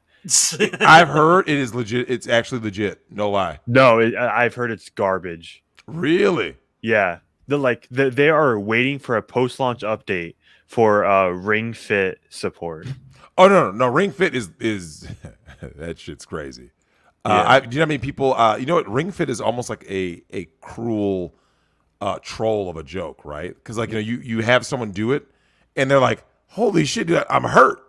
Like Ring Fit has its own. That's kind of like its own category, man. Because the game, it was truly unique, and that's the beauty of a game like Ring Fit. Like it's unique in an era where every game is basically the same.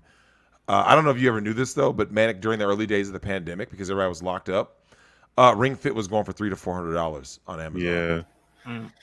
Yeah. All right. Okay. Wait, I would like to elaborate on my point about the new Switch Sports being trashed from what we've seen so far. Okay, so they're doing the classic Nintendo thing that they started in 2018, where it's just release an incomplete game, lacking content, and then just add more later. Like how Mario Tennis Aces did not even have a level select until like a year afterwards. Oof. Yeah. So this has less content than the Wii Sports Resort. That's that is not acceptable. Well, here's what's funny. That's not the normal Nintendo, right? Because normally when Nintendo releases a game, it's a complete game, right? Whether it's Mario, Zelda, Metro, like they normally release a complete game. Recently they've added content. Hang on, because Metroid Dread. So I talked about this with Manic on his Gamer Gear podcast, but when I heard that they were adding boss rush mode to Metroid Dread, my first question was, okay, why didn't you release with that? I think it's I'm gonna be honest with you. I think I have an answer for that. I think it's because of release windows. Because Stu has talked about that, right? Because remember, Metroid Dread came out last October, right? Which is very telling. Because so Tim, if they want to add that feature, what if that would have pushed it to like, let's say January? You see what I'm saying? Right after the holidays. A lot of times these companies are like the holiday rush is still a thing because they were selling so many Switches. Like I get what you're saying. My thing is this: as long as you give me a complete game up front, I'm okay with you adding stuff later. What I don't like is like Cyberpunk. Don't sell someone a broken fucking game up front. You see what I'm saying? A broken game, incomplete. Also, I don't think there was ever a boss rush in Metroid before. Correct? Never. No, but at the same time, from a technical standpoint, building a boss rush, like all of the hard part is done already, where you actually design the boss fight. It's adding all the extra stuff on top of it that maybe push the release window back. Go to Stack Overflow and copy and paste your code. Come on, programmers. We've been doing this for 40 years now. Yeah, it's just it wasn't a precedent of the game, but like just think, I'm pretty sure I know there's one game that's planned for after launch. I think it's soccer, and that's just not gonna be in the game until months afterwards. Golf is the next game that comes on Switch. So I remember when Call of Duty World at War released, and if I recall correctly, that was the first iteration of Treyarch's Nazi Zombies. There had been other zombie modes before that, but this was the Treyarch spin on it that we know and love today of the Nazi Zombies in the Call of Duty franchise. So that was actually a major selling point of the game itself. Because you flip the case over for Call of Duty World at War, and it's like new, fight Nazi zombies. They could have done that with the boss rush in Metroid Dread. That could have been something where you flip the case over and it's like new in Metroid boss rush mode, and you'd be like, God damn, I gotta buy this now. Nobody cares about boss rush mode. It's just recycled content. Yeah, me personally, I don't. Like I said, maybe I like in general when I play a game, like boss rushes in general, like that doesn't mean anything to me. I'm sure there's people out there that care, but it's like, I'd love to see a Metal Gear Solid boss rush. Yeah, like in Mega Man, like I hear endless complaints about how Mega Man always has a boss rush at the end. Yeah, there are some games that do. Yeah, they've always done it. Yeah, Metal Gear Rising. The one with Ninja Raiden. Yeah, they do like a kind of a shitty version of a boss rush at the end of the game, where it's like cyborg clones of the previous bosses before you go and fight Sundowner. Yeah, but I think I'm gonna I'll be right back. I need to do right. some calls, so I'm gonna remove myself. Yeah, just put All yourself right. back in Peace whenever out, you man. want. For real. All right, Senkolas, you're up. You. All right, Sinkless, what is up? What is your game, sir? By the way, this is true. Koopa nailed it. All right, and Shikabir the Great Fight. Yeah. So there actually is a little known fact. You can play as Gray Fox in one of the Metal Gear games. We don't count Subsistence because that. Well, I guess it would be two. So I think you can play as No, you play as Olga, the ninja Olga in Subsistence. But in VR missions, there's 3 little mini missions where you play as Gray Fox. And I mean, it's the worst it's the worst fan candy ever, or fan service ever. Because I would play a game based on Gray Fox. It'd be interesting to explore Gray Fox and Big Boss. And as for you, Sinkless, what is your game? I would say Fire Emblem, Radiant's Dawn, or Oh Path shit! Radiant's Dawn. Wait, is that? Do you have an Ike as your icon? Yes, that's the game that he comes from. Oh shit! So that's the game. It's funny that in Smash Bros. you'll know who a character is only because, like I said, they obviously we know all the Fire Emblem characters, they look alike, but it's kind of funny that like you have a game that because it's a compilation, you're like, oh yeah, I know who that guy is, even if you've never played the game. That's just what Smash Bros. Does, right? Pretty much. I mean, like the normies, yeah. You ain't gonna know like the games they come from. Yeah. Fire Emblem wasn't my kind of game, but like because it's your game, tell us about Fire Emblem and like what makes it your game. So from what I recall, the first one was the Ike as a young boy. His father was a general for the Empire. Years later on, after he killed his wife from this stone that's supposed to have the power of the goddess, corrupts man. So being that the father got corrupt, he killed the mother. Ike and his sister was there when it happened. So you kind of see the journey as Ike from being a child to a young adult to becoming like a powerful warrior, even going to the point where he defeats the evil king, takes him down, helps the princess become the queen, and in the sequel, you play with the new band who is doing a what's it called, a rebellion of the old empire because they're trying to rise up again as well.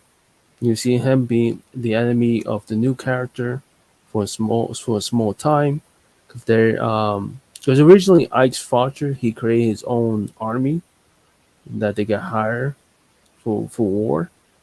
So at that time, when you meet him again, you have to fight him because he's working with the queen, and you're against them because you're with the old empire.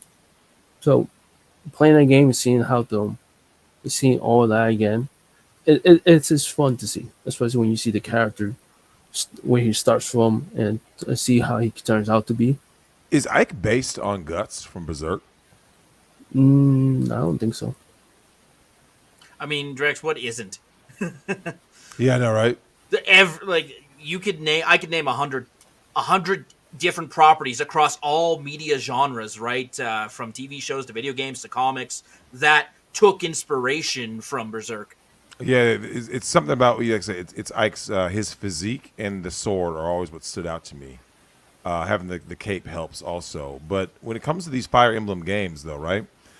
What makes them so popular? Because like I say, I know Fire Emblem is really big in Japan, right? And yet, what is it? Like I say, I know some people who are into Fire Emblem. Like I said, it just wasn't my kind of game because I'm not an RPG guy. But like, what do you think is like the reason for Fire Emblem's popularity?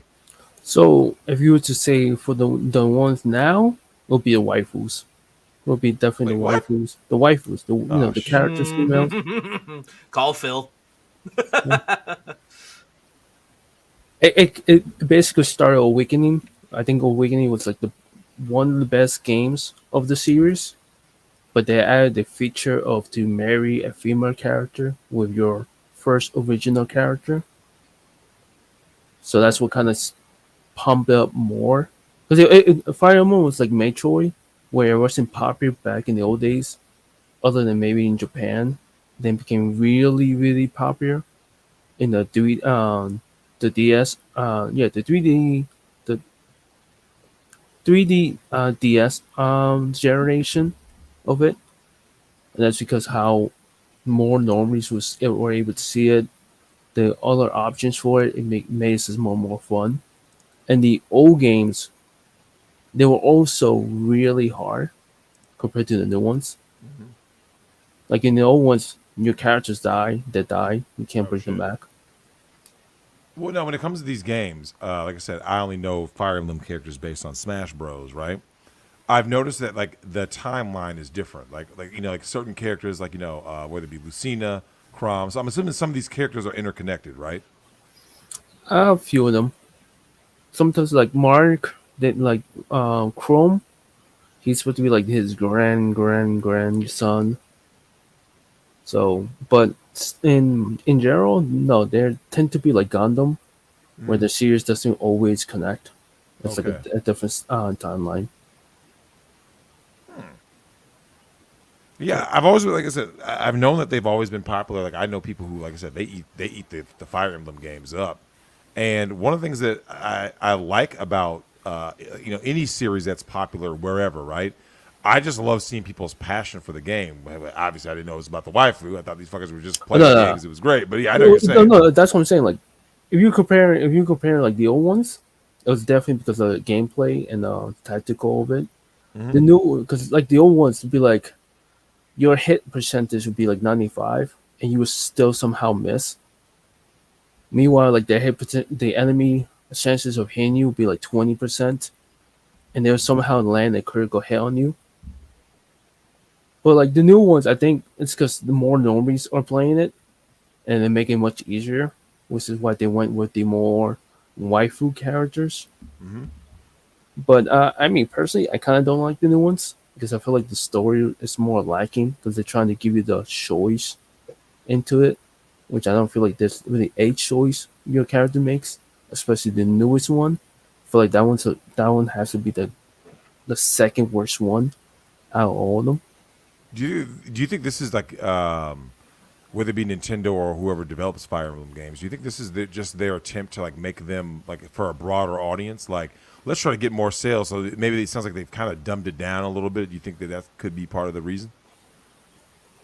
Kind of. I think it's because they're trying to add in your own character, making your own character, and that's what screws up the story. Because you have to keep in mind, Nintendo, they don't make triple A games. They make more like double A to indie games. Yep. So adding a lot of contact they can't really do always. Especially like small names games like Fire Emblem. It's not like Zelda where they could add a bunch of time, a bunch of contact, or like Mario. They're like more limited at times. Now, you just mentioned the whole, A and double A games. I still believe that is the future of the medium, which is other than, like I said, just literally a couple, like literally a literal handful of like the so-called AAA games that people blow all that money to produce, and they try to make all the content and the microtransactions. Do you see more games like Fire Emblem, just kind of really catching on? Because I mean, let's face it, Pokemon has never been a AAA game, right? You don't need a huge budget to make a Pokemon game, right? No, you don't. But but the receipts, right? Like the profits from a game like Pokemon are enormous. You know what I'm saying? So it's like if you're Nintendo, yeah, there's been so many Fire Emblem games. Like all I know is that there's a lot of fucking Fire Emblem games. You see what I'm saying? Like, I mean, it's been I think on DS. I mean, because I remember Roy and Marth from Melee. Yep. And so it was Fire Emblem was already around back then. I think was it 99 was the first game, right? 99 or 2000. And they've been consistent since then, right? I mean, like I don't think there's ever been like a dry spell for Fire Emblem. So like my start of the series was in the GameCube arc with Ike. Like I never really got to play the other ones because the other ones were more Japan owned kind of style. They were like they owned it. They never really came over here that much, other than maybe Blazing Sword, which was for the Game Boy Advance. And I didn't play that until like a couple of years later when I found out about it. So it's kind of hard to say because I know like a lot of JRPGs they first stay in that country in Japan, then maybe get ported out, but that might be like a year or two later, similar to like what Star Fox happened. Where Yep. the first one came here, but the second one never did. Yep. Well, I gotta ask you this though: does Fire Emblem change, whether it be like in terms of quality or whatever, based on the platform that it's on, right? Whether it's a DS game or a Switch game or whatever, or is it basically like the quality wise, it kind of stays consistent? For the gameplay, I say the quality stays the same. Personally, to me, the story is what fell off, and it's because again they're adding their own main character, and so just continue what they were doing before, making a character like Ike or Roy and continue with their own story. They start to add in here's your character, and that's when it was Awakening did that. But Awakening did it perfectly because it was your main character and Chrome, and your guy is a tactician. You're supposed to be helping him, guide him along. In the newest years, they attempted to do that, but they more fitted your own main character into it more, where it became retarded. And as for the last one, because you're supposed to be the teacher, you're supposed to help this princess or princess or this new what's like the leader of a nation, but you see the mistakes they do, and you're supposed to be like this great teacher who's supposed to help them, and you see the way they fall, and it's like this makes no sense. Sounds weird that they would go that direction. Like Phantom Pain did that, and I thought it was completely stupid to do so with the whole like, hey, look, it's really your avatar guy you create. I just rolled my eyes. I'm like, dude, I would rather. This is just me. Most of the best characters in gaming have been characters that at studio, the developers create that character, like you said, whether it's Ike, Roy, whoever, right? You create the character, Samus Aran, Joel, and Ellie. If you create a great character, I think, I'm sure you would agree, most people would rather follow this character's journey than to be like this. We're going to give you a generic, build a character, right? Because like you said, usually the story suffers when you do that. Yeah, and it suffer a lot to me. But like if they're not AAA, they're gonna suffer because they're not gonna have that much time to really go into it. So then they start to fall off. And this is like in a personal view of it. Because like Dragon Quest was the only one I know that they can actually do that with. Where the main character is you, and that's because Dragon Quest story is a basic hero story. Yep. Well, hence, I mean, even your name, right? Like, you're just the hero. You don't even have a real legitimate name, I don't think, in any of the Dragon Quest. Because, like, I remember playing, what was called Dragon Warrior here on the original Nintendo. And I remember going like, oh, okay, yeah, you had was it Erdrick's armor and all that stuff. You got the pieces of the puzzle that way with the sword, the armor, all that. But characterization in games, especially RPGs and JRPGs, I just think that it's at this point now where it's like either like you said, either you want to invest in the story and the characters, or you don't, right? Like, I don't think there's really much of an in between. Are you starting to see that where it's like you said, the games that tend to kind of like decline? It's because the stories and the characters kind of decline. You know what I'm saying? The gameplay is just as good, but having that characterization and that story decline, there's not much you can really do after that. Pretty much, yeah. Because again, the problem is that when you do that, when you create your own character, you have to make him fit in with the story, and being that not always they're gonna give a voice actor to the character, you can't really connect all the way with that character, other than maybe like Link, and that's because they purposely made Link to be voiceless after the voice actor. Yeah, he put like Link and Zelda. I'll ask you this. We'll get you out of here. What is your favorite Fire Emblem game and why? Will be the GameCube. Well, the Wii one, Fire Emblem Ray and Dawn, and that's because that's the one that was the translate was a mistake. So the normal was hard mode, and double hard mode was hard mode. So being it and finding out later, it was what made it so much fun, especially when I know my brother couldn't beat it. So yeah, we like it. Well, thanks for coming on, Singlers. All right. Mr. Fire Emblem himself. I like it. See you out. See ya. We got John the Tactician, and then Leximus will be in next. I think we can skip Leximus because we already know what he's going to say, right? All right, John, the tactician. Hello. John, what is up? Hey guys, yeah, I'm a huge Fire Emblem fan also, so it's cool to hear him talking about that. No, I haven't played the series in a long time, probably a year now, just because it's too simple to me. Mm-hmm. Yeah, they've made it not as complex, and it feels more about like stat inflation nowadays than actual tactics. The map designs are just kind of crap. Yeah, like in like Awakening Fates, like you compare your units up together, and if your units their stats are just so high, you don't even have to worry about positioning. You literally throw them out there. Your evasion is going to be so high, and you're just pretty much watching just there's a combat simulator that you can't lose. Oh, Drex, someone just sent a photo in the general chat of Discord. Kellogg's is doing a crossover with Glad. Together with Pride. Boxes are for cereal, not people, Drex. They did that last year. I have no comment. That's wow. Well, wokeness in gaming, right? Wokeness in cereal now. In cereal. In fucking cereal, because you need to be woke. Now, John, what is the game? Like I said, you're a Fire Emblem fan. What is the game that speaks to you that is like the shit that you're like, yeah, I'm gonna shot on a mountaintop and die on a hill for this game? Well, I really like the Battle Network series a lot. I like having that real-time action card-based strategy type game right there. You build up your deck, so you want to make sure you strategize your cards and attacks to be able to kill whatever battle you're facing efficiently. So you do, when you're playing the Battle Network series, you go out on the map, you fight random virus battles.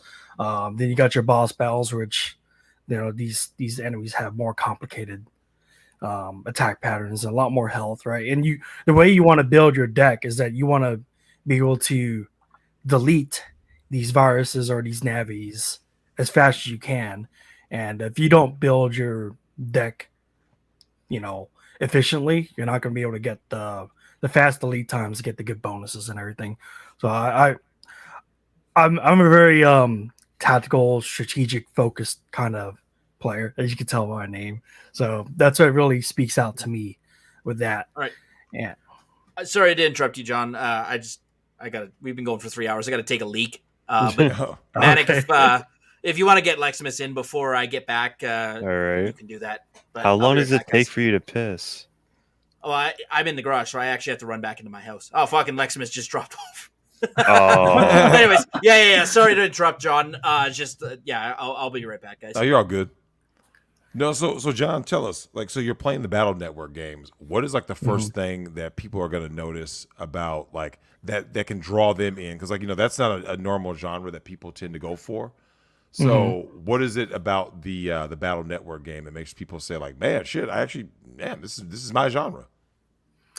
Yeah, so if you like being able to dodge complicated patterns, you want to be able to if you're playing any kind of bullet hell type games, shoot 'em ups, some of the battles, some of these virus attack patterns and these bosses, their attack patterns can be really hectic, and it kind of gives you that high if you manage to get the highest busting level score, which usually consists of you not getting hit and killing them fast. So if you could do that, and if you like that kind of high you get from getting those perfection runs, I could definitely say that the Battle Network series could be something for you, because for you to do good, pretty much in the Mega Man Zero series, you have to be perfect. You have to not get hit. You have to do the stages fast if you want to get the good stuff, right?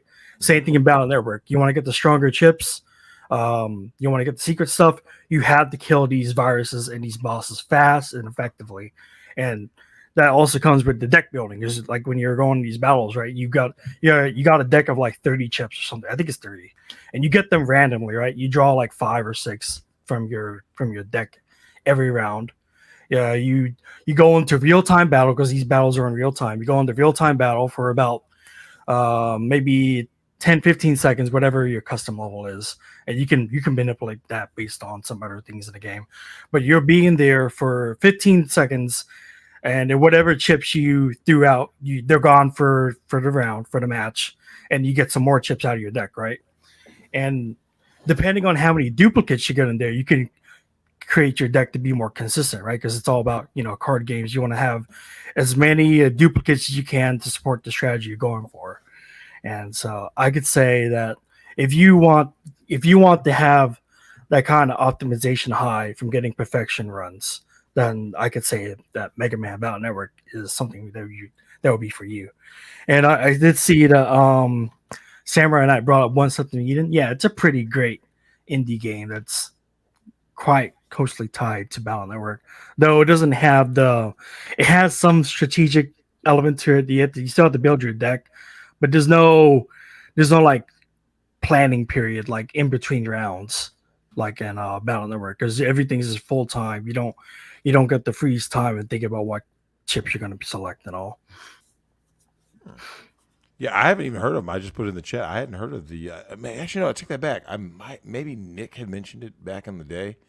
One of the things that I find funny about strategy games, excuse me, just all kinds of games like that. Like, I mean, you remember when like the SOCOMs and all that kind of stuff started coming out, right? They started, there's different forms of strategy, right? Yeah. And I think the thing that really struck me was that like they never had that mainstream appeal.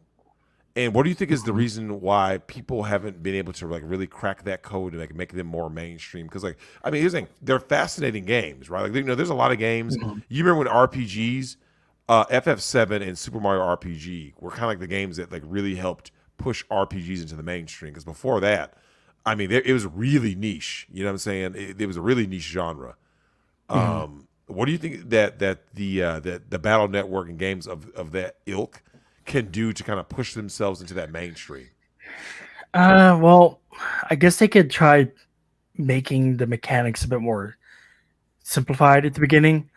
And they kind of are right now. I mean, you can't really do a lot of crazy stuff at the beginning because they don't give you a lot of complicated chips or anything. It's usually simple, right? Like one chip, you shoot a shotgun blast, and it's just like you shoot 2 tiles at once, or stuff like that. Or you got your recovery chips. You don't get any of the crazy stuff till like mid-late game. But I'd say really just adding more casual like gameplay options to them. Make it to I really don't like easy mode because I'm a hardcore gamer, but I guess you would possibly have an easier mode in that. There's not really a difficulty slider in Mega Man games, so definitely adding waifus of some kind definitely adds to mainstream appeal, but then you start getting the games you don't really want. Yep. When you add stuff like that. Yep. So well, do you think there's a balance that developers need to be able to say like, hey, I can get some mainstream appeal with a genre that maybe other people aren't playing? Because I've always said that your presentation does matter, right? Because let's face it, you remember when Metal Gear broke through, right? Metal Gear Solid was the game that did it. It was the presentation that got people to play a stealth game, right? Because people at that time, you remember, people were used to shooting guys, right? It was like, I don't want to run from a guy, I want to shoot him. And then Metal Gear popularized stealth. And then every game after Metal Gear Solid, you notice sort of implementing stealth sections and stuff, right? And Final Fantasy VII popularized the RPG, right? I mean, there had been great RPGs before, right? Chrono Trigger, Secret of Mana, the Final Fantasy games, the Dragon Quest games. Like, so there have been games before, but FF7, like it was that marketing, it was that look of like, oh my God, this game. And then from there, everyone was able to piggyback, and now it's mainstream. And yet, this is one of those genres, man, that it's like, I've always asked myself, what is it that it's lacking? Is it, do you think it's the presentation? Do you think it's the marketing? Like, how do you get people to really just dig in? Because, I mean, sometimes, you can, like, I mean, hell, let's face it. Fighting games were not an easy sell. Horror games weren't an easy sell, right? Mm-hmm. I mean, hell, there was a time when Alone in the Dark was considered a horror game, and it was terrible to me because of the presentation. But like Resident Evil made that genre work, right? Right, yeah, definitely. Well, I think it's like when you come to like strategy and tactics games, right? Those require like a higher level of thinking than just Yep. dodging, right? So, Correct. and usually there's a lot of math that you have to do because if you don't meet these damage thresholds, you're not going to kill what you're trying to finish off effectively. So, I like to say that tactical and strategy games, they tend to have more like higher IQ requirements to enjoy it. Because if you don't like thinking in your games, if you just want to play something like Candy Crush, right, you're not going to enjoy something like Battle Network. And these strategy and tactic games require more in-depth thinking to enjoy and to fully be good at, right? So I think it's harder for it to be mainstream unless you intentionally make the game much more simpler. Yeah, dumber. Yeah. You got to dumb it down. Like, and I wouldn't want that. I guess my thing has always been this: how do you? Because remember, you have to. Okay, in order to make mass appeal, right, for the general public, you need a game that's. And I've always said this: you can actually have a game that's just as complex. It's almost like unlocking, right? It's kind of like, I mean, you've heard games where people say like, oh, it's just button mashing. Like, if you took somebody right now and said, hey, I got all these people that play Mario Kart, right? Mario Kart sold like 40 million copies. But you and I both know there's a difference between a person who just plays Mario Kart casually and like a really good Mario Kart player, right? There's a huge talent gap. Definitely. Same with Smash Bros, Street Fighter. It doesn't matter what game you see, but like, how do you create that balance where you can say, hey man, so John, we got these people that anyone can kind of play, right? Okay, think about sports, right? Mm-hmm. All sports are easy to pick up, right? Basketball, soccer, football. The basic nature of a sport is very simple, right? All right, you just gotta get a ball to a hoop. You gotta, get the ball into the end zone. Like, it's very simple. But from that simplicity, like, there's so much complexity to every sport, right? And that's why a great player is much different from your average everyday guy going to the gym, right? And that's what gaming needs. I think gaming needs that with certain genres like yours, where it's like, man, they need to, like, because like I said, and one of the things is, I remember seeing a little. I was in the Nintendo eShop, and there was a Mario with Rabbids Kingdom, right? And I saw that and I was kind of like, huh. But the reason what made me say, huh, that it's a game I would normally never play, it's because my Mario characters were in that genre. You see what I'm saying? Do you think that's something that could happen with the tactical genre and stuff like that? They can just merge with something else to kind of ease people into it, so they go, okay, now I want to play something more in depth.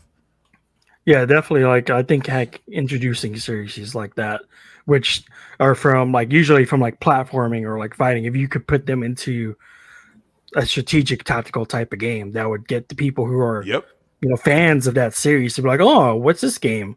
Let me go check it out. Kind of like they did with Gears Tactics. They had the Gears of War series, third person shooter, right? They made Gears Tactics, which is a turn-based tactical RPG instead.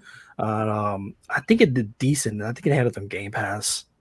It's on Steam also. I actually haven't even played it yet. Though, even though I bought it. But I think that using established characters is a great Trojan horse, because sometimes that's all you need to get someone to say like, "Hey, I'll give this a try." Because I mean, like I've known people for years that will tell you to your face they have no interest in fighting games. They started at least playing fighting games because of Smash Bros. Like, they entertained it, right? Yeah, it's because you had something that's well established, that these people know these characters. It at least got them in, because that's all you really need, right?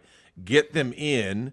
Like I said, you know me, like, I don't play RPGs. That was my brother's genre, but I remember I did not hesitate to pick up Mario RPG when it came out back in 90. I believe it was 96, 95 or something. When it came out, that was a great game. Boxing games. People say, well, I don't play boxing games, right? I don't like sports games. Well, what is it about, Punch Out and Super Punch Out that made people interested? It was the presentation. You remember in the original Punch Out, Mario was the ref, right? Just something as simple as that. Like, that doesn't seem like a big deal, but the fact that, like, especially back then, that was new to everybody, right? Because in the 80s, if you grew up with Atari, the Atari came before Nintendo. characters did not cross over into other games, right? You saw, if you played Pitfall, that was your character, right? You played Asteroids, there was no crossover. All of a sudden, Nintendo was the first company that you really saw. Mario's the first true mascot. I mean, obviously Pac-Man was around, but he wasn't crossing over. We're like, wait a minute. What the hell is Mario doing this? And remember, Mario was the rep in Mario Tennis. Every chance Nintendo had, they threw Mario out there. Did you notice that? Every game. Yeah. Definitely. Any chance that you had to throw Mario, they were like, throw Mario in there. Mario cereal. Mario is the ref. And that's why, if you notice, today, because Mario's more popular than Mickey Mouse, you can now, Mario is basically, he's generic, right? You can put him in anything, right? A sports game, Mario looks normal on the golf course now, right? You can't put Master Chief, you can't have Halo Golf. You see what I'm saying? Halo is in its own realm. You see what I'm saying? So yeah, people say that Master Chief is a mascot. It's like he is and isn't, because he can only basically exist within his own world, right? Yeah. There's like Forge Soccer. Yeah. But you see what I'm saying? Like, when you start putting these characters, right? Especially, and I've always noticed this, especially when it comes to very hyper realistic looking characters, they can't truly be mascots. Mascots have to be cartoonish, right? Yeah. Sonic, Crash, Mario, like hell, even Bonk, right? If you're a TurboGrafx fan, people forget about Bonk, right? Bomberman. Bomberman, like certain characters, because they're generic in terms of their aesthetic, you can put them in anything, and like I've always loved that. And it's something I wish the tactical genre could do, is like, sometimes like piggyback on some more established kind of characters, just to like kind of ease people into that. I think that would really help. But John, we love you having. Tell us what your favorite Battle Network game is, or is it just like the series in general? I think my favorite was 5, just because they had the style changes where you could do like more often, like in battle, you could do different styles, like every battle, multiple style changes actually. So I think that was my favorite entry in the game, because in like the older ones, you're like, okay, you can get like 1 or 2 styles, but you couldn't switch mid battle, right? So you couldn't really adapt to what enemies you were trying to facing. And also, like, these style changes in the older games are permanent. So you didn't, well, they're permanent in the battle. Like, you don't have to worry about getting knocked out of it. Yeah. But in like 5, see, you had type weaknesses still. And if you got hit with your weakness, you would lose your style. Damn. Yeah. And you would only have it for 3 turns, for like wherever the 3 turns you would kept it on, like 3 cycles of your deck, and then it would go away. So you like pretty much you used it and you had to exploit it right then. So I think that's probably my favorite entry, because they really emphasized the strategic portion of whatever deck you were trying to run. That's good shit. Well, John, thanks for coming on and hitting us with this Battle Network. Let people know where can they find that game? Is it is it console? Is it PC? Well, it's a Game Boy Advance game, so they might put it on Nintendo Switch Online. They leaked. There was a leak of whatever Game Boy Advance games they were doing, but it's not confirmed yet, as far as I know. I mean, all the Mega Man games aren't even on NES or SNES Online, because they have the Legacy collections. Of course. Yeah. So I mean, hopefully they make a Battle Network Legacy collection, because that's what I want. That'd be amazing. Yeah, definitely. But if you want it right now, you have to go and sell 7 CDs pretty much. Yeah, wasn't there was Star Force the successor? Yeah, I like Star Force. That was a pretty good successor to it, though it's I'd say it's a bit more simplified, and it's more of a different style of play. I don't think it's as advanced as Battle Network, but it's still good. But yeah, I'm just kind of getting off on a tangent. If you want something that's on Steam, check out like One Step from Eden. That was a good one that I played. I probably put like 80 hours in it. I liked it a lot. I love those time sync kind of games that you can just play, just play and play and play. Man, there's some games that they have that quality, man. I love it. Yeah, definitely. Yeah. All right. But yeah, John, thanks for coming on. We'll get Leximus last, and I'll get the hell out of here since we've been almost 4 hours. So we'll get Lex is our last man to close it out. Lex, and that's all the time we have for today, folks. See ya. Lex, we already know who you are. You are a man of very peculiar, distinct taste. And your game is the game that has gone the route of some very disturbing fan art. Yes, it has. Yeah, so let everybody know, what is the game that speaks to you? There's one game and one series. What is it? All right, the game that on paper should not work. Honestly, it shouldn't work, but somehow it does. And that game is Kingdom Hearts. Everyone, Sorry, I didn't hear that. Kingdom Hearts. You're breaking up. Everyone hates on Kingdom Hearts. They think, oh, it's so stupid. Oh, it's a terrible game. Oh, the story's complicated. Oh, this and that. But really, it's not. If you just play the games, you'll understand the story. It's simple. People are just overcomplicating it and just hating it. Like they just want to hate it for the sake of hating it, but they've never actually played it. I bet you all the detractors of Kingdom Hearts have never even played one single game. And if they did, they probably played like one of the old ones, like Kingdom Hearts 1 or Kingdom Hearts 2. I mean, one of the problems with Kingdom Hearts is that it was on so many consoles over like 20 years, and it was kind of hard to understand the story in that sense. But now, with the advent of the PCs and PlayStation and Xbox One, you have the all-in-one collection. You play all the games, all the story, you understand what's happening, except the mobile game. But it's simple. It's simple and clean. Well, let me ask you this though: what do you think about the very nature of the cross up? Right, because you have Disney Square.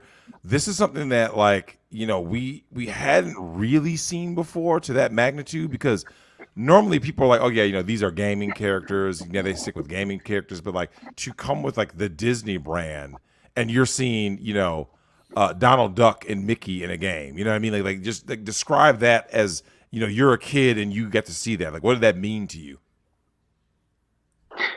Well, I had no idea what Final Fantasy was before Kingdom Hearts.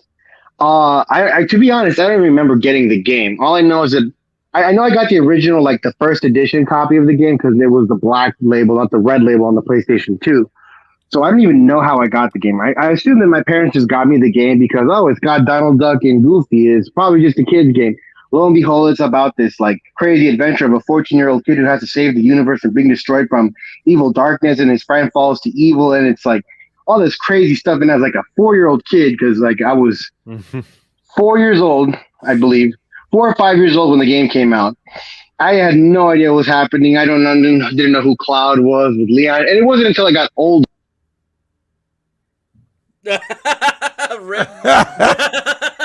Ooh. Well, it sucks to be Lex. I'll put him in the back until Lex, just let us know when you get yourself sorted out. This dude with this fucking Obama phone. Yeah. and Biden internet. Ask Miss Lex to borrow her phone. I know, right? All right. Yeah. Now he's back. He mysteriously reappears. What was the last thing you guys heard? Sorry. When you were young, and as you got older, it went back to the game. And as I got older, I started to understand what Final Fantasy was, and understood its its significance. I learned about Final Fantasy 7. I learned about Final Fantasy 1, and then I dabbled in them a little bit, but I was never really a Final Fantasy guy. I was more of a Kingdom Hearts guy, and I just found the story interesting. Yeah, it has a Disney, it plays through the Disney movies, the plot of them, but that's not really why you play the game. You play more for the overarching story, like the saga that's been going on for 20 years. Well, let me ask you this, Lex, because a friend of mine is a huge Kingdom Hearts girl. And what do you think is the biggest appeal of the game? Definitely the story and the characters. You might say that, the story is complicated, convoluted, and it kind of is. I can't argue with that. But it's you see it how Sora never gives up on his friends. He was never supposed to be, a Keyblade wielder. He was, just some random kid that got given the power because the kid who was supposed to get it, Riku, fell to darkness, fell to the dark side, and he was given the power. And his power has always been his friends. He's not a special kid. But since he believes in his friends and never gives up on them, that's why he's become so powerful. And it's that power of friendship It's that story of never giving up, always, believing in your friends. Even if they've gone to the dark side, if they become evil, they become a mass murderer, you can redeem them and make them good, and just never give up on them. And I think it's the story and the like what's going to happen next, that mystery, like how you might have one character from a game that you didn't think was like a big important deal actually turn out to be like the main bad guy who's been going behind the scenes, pulling the strings. You're like, what? And then you start going back, playing the games over again. You start seeing those hints and clues like, oh my God, it was so obvious, but we didn't see it. And like Tetsuya Nomura, the guy who's like writing the story of the game, is a madman. I don't know how he does it, but he always keeps you on your toes. This is literally just sound like Attack on Titan. Yes. Yes. Actually, yes. It's all connected. It's circular. It's literally circular. Wait, is it the same writer? Yeah, so I don't know if you know. So he wasn't one of the art directors for Final Fantasy VII. He was the one who designed Cloud and Sephiroth and all these characters for FF7. And so when so I don't know if you know how the game came to be, but Disney and Square Enix shared the same office in 2000, 1999. And they started talking on the elevator on the way. They're like, oh, we should work on a game together. And then lo and behold, the guy, Tetsuya Nomura, is like, oh, I want to direct the game. And he comes in charge and he starts this crazy story. And it's just been going on for 20 years. He's obviously making it as he goes along. And there might be some level of planning because some things just wait, what? I don't know how he got there, but somehow he makes it work every time. It's insane. I like it. Well, let me ask you this. What do you think about overarching narratives in games or anything, right? Obviously we're talking about games here, but me personally, I like them as long as they're well planned out, or planned out enough where you don't have these glaring holes or character motivations don't make sense. Because obviously, the episodes 7, 8, 9 Star Wars, those never happened because they're terrible. Yeah. But what do you think about these big overarching plots, man? When you start here and it's like you said, you've grown up with this, and that's what strikes me most about your love for Kingdom Hearts. I love when someone can say, yo, man, I've been playing this for, and you start, 10, 15, 20 years they've been playing in this series, and they've grown up with the series. I love those overarching narratives. I love Star Wars. If you think about it, yes, George Lucas started with episode 4, then 5, then 6, and he really hadn't fleshed up 1 and 2 and 3, and he had to kind of make those movies work with the continuity of the original. And you like to see, and it's interesting to see how things change from Anakin's time to Luke's time. How no one knows who the Jedi are, or how he's the last Jedi, and how the Empire's taken over. It's cool to see that change in time, how Anakin's fall to the dark side. Same with Kingdom Hearts. You see that you started with the original games, the original game, and you had the sequel, and you had all these side sequels, which, and then you have these prequel games that have to work into the narrative of the games that came before, and then how it explains some things worked and how some things didn't work, and things you didn't know in the background, and characters were doing this and that, and I just think it's fascinating. Again, the Disney stuff is really is just what's the thing? A literary device. It's just there to help move the overarching story. The Disney characters themselves don't actually have any impact on the main arching story. They're just a device to get the main story across. Okay, why is he traveling from world to world? Okay, in the first game, he's trying to lock the hearts of the world so they don't fall to darkness. That's the reason why he's going from all those things, and he's trying to find his friends. And as he's going along through the game, he starts finding out that, Maleficent isn't actually the bad person. There's actually somebody behind Maleficent called Xehanort who's in control of this Heartless, who's actually destroying it. And you find out more about Xehanort. He's not actually Xehanort. Ansem, sorry. Well, I'm technically right. They're both the same character. But, it's Ansem's actually the Heartless of this guy who got taken over by another guy because he was born in the past. He's a reincarnation. And it's just this craziness that goes along with it. That does sound convoluted as fuck. But it works. Well, like I said, I like stories that work. Metal Gear, for the most part, worked until they started getting a little too silly. But yeah, the overarching plots I love. And let me ask you this, Lex. We'll get you out of here with this. What is your favorite Kingdom Hearts game if you got to choose? Oh my God. I have to say Kingdom Hearts 2. I think it's perfection of the first game with a lot more added to it. The combat is way faster, more tight. Like Kingdom Hearts, yes, it is like a or action RPG, but it's like more action than RPG. That's like an afterthought.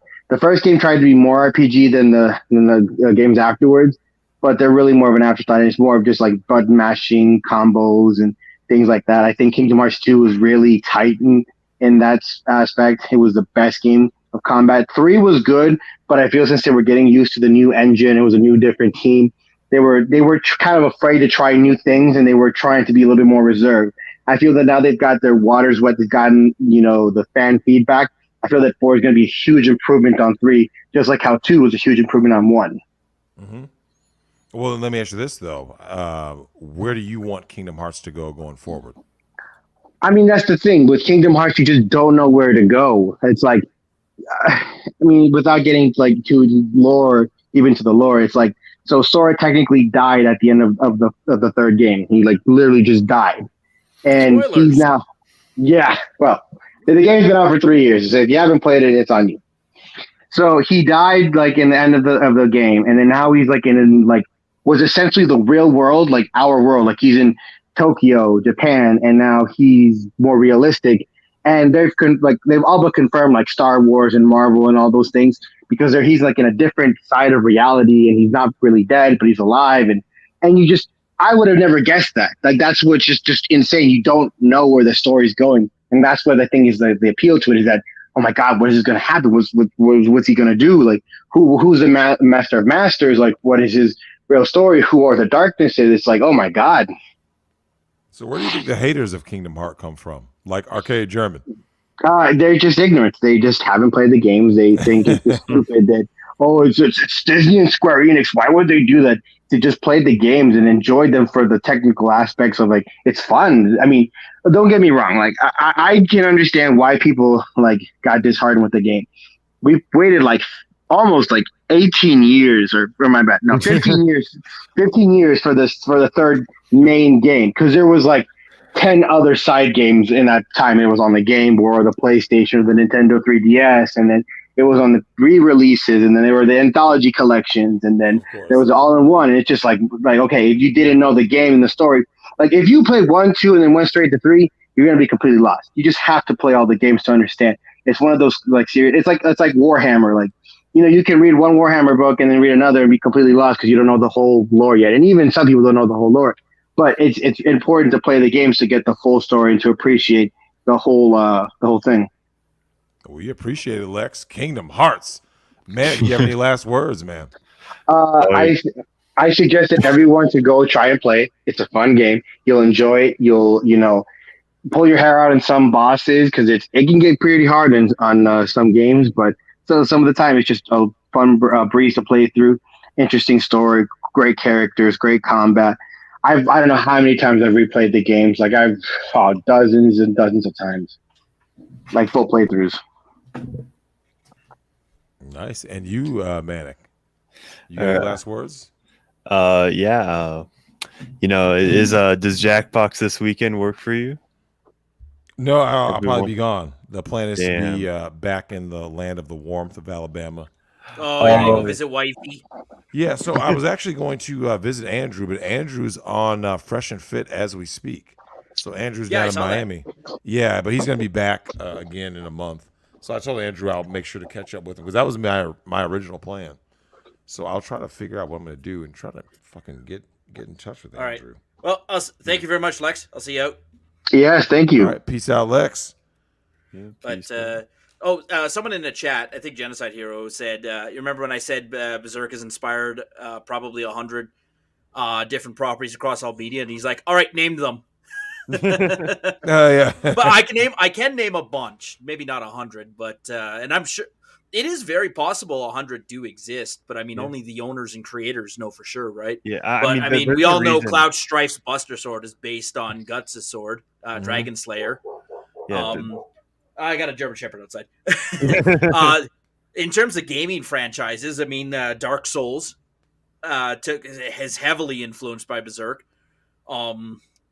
Dynasty Warriors, Devil May Cry, there's a lot of other anime that's was inspired by Berserk, like Attack on Titan. I think who was the creator of Bleach, right? Ichigo Kurosaki is would be similar to Guts in that. And then there are some heavy metal bands that there was a band that released an album called The God's Hand. Of course. Which, of course, is based on the God Hand mix of the Forces theme. So, I mean, look, hopefully I named enough to satisfy our guy in the chat, but I mean, I'm not kidding. Berserk inspired a ton of other media. Not just in manga, but across all different mediums. But Drex, final thought to you? Drex, no, hang on. What was answer your own questions? What's that? What's your favorite game? I don't know if I have a favorite. There are games that really stuck out to me. The original Resident Evil, because I'm a huge horror fan, was important because it was the third game I ever played on PlayStation. My brother and I got it. It was one of the only times my brother and I ever agreed on anything. We're always fighting, and then this was like that one Christmas, because the N64 was a huge disappointment to me. Because people forget. I think a lot of people have a wistful, rose-tinted view of the N64. They forget the N64 came out in '96. That Christmas, there was like 6 total games on the console. You see what I'm saying? So we had Mario, of course. The next game, it launched with Mario and Pilot Wings. I didn't care for Pilot Wings. Next game I played was Wave Race. Next game I played, I believe, was Turok. And then we bought Mortal Kombat. It was the Mortal Kombat trilogy or something. And because I was a big Mortal Kombat fan back then. But it's like, hell, that game cost me $80. And I remember like sitting there looking at my brother like, how often do we really play this N64? Because remember, Zelda got delayed. A lot of games that were like supposed to be the heavy hitters were delayed. We agreed that we would combine our money, get a PlayStation, and we never really looked back because, like, don't get me wrong, we still played games on N64, but like the PlayStation is what got the most play with us because it was horror. Like horror games, what we like. We ended the first night we went to Blockbuster, we rented Tomb Raider, and Resident Evil and played them in that order. And once so Resident Evil being the last game that we played, it was late. I'm talking, it was like real late. And I just remember, we just ate that shit up. We're like, oh God, this is what, because it's CD based. So, even with terrible dialogue, it was the first time we heard characters speak in a game, right? Yeah. So all of that was a huge deal. Of course, Metal Gear got it right. It actually got speaking and drama right. So obviously Metal Gear being, major influence in my life at that time. And it was just a time of like, there was just certain games, obviously, like all the stalwarts in the Nintendo era. But like, there's just something special about horror games and what they spawned and what they're able to accomplish. Because up until this point, you always watched horror, but you didn't experience horror. You know what I'm saying? When you play Silent Hill, you're in the driver's seat. That's different from watching a movie where you could always just be like, oh my God, the movie is, but it is what it is. You have no effect on the movie. You're just watching passively. So yeah, I loved all the horror that was there. Obviously, there were some duds that came out. There were some copycat games, but that was my game. That, like I said, obviously not my favorite game, but just the game that like really spoke to me at that time was the original RE. This is our thumb for the episode tomorrow. That's great. Nice. We have your Twitter. Oh, I guess.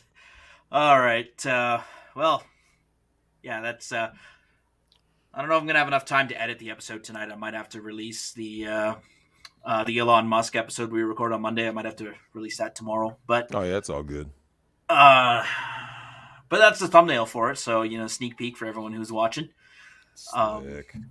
And I mean, of course, I had to show it too. Shout out to our artist because obviously video game inspired. Kane and Lynch, if you guys don't know. That's where can I find him? Go look up the album, the art for Kane and Lynch. I remember those games. Anyways, Manic. Yes. Thank you very much.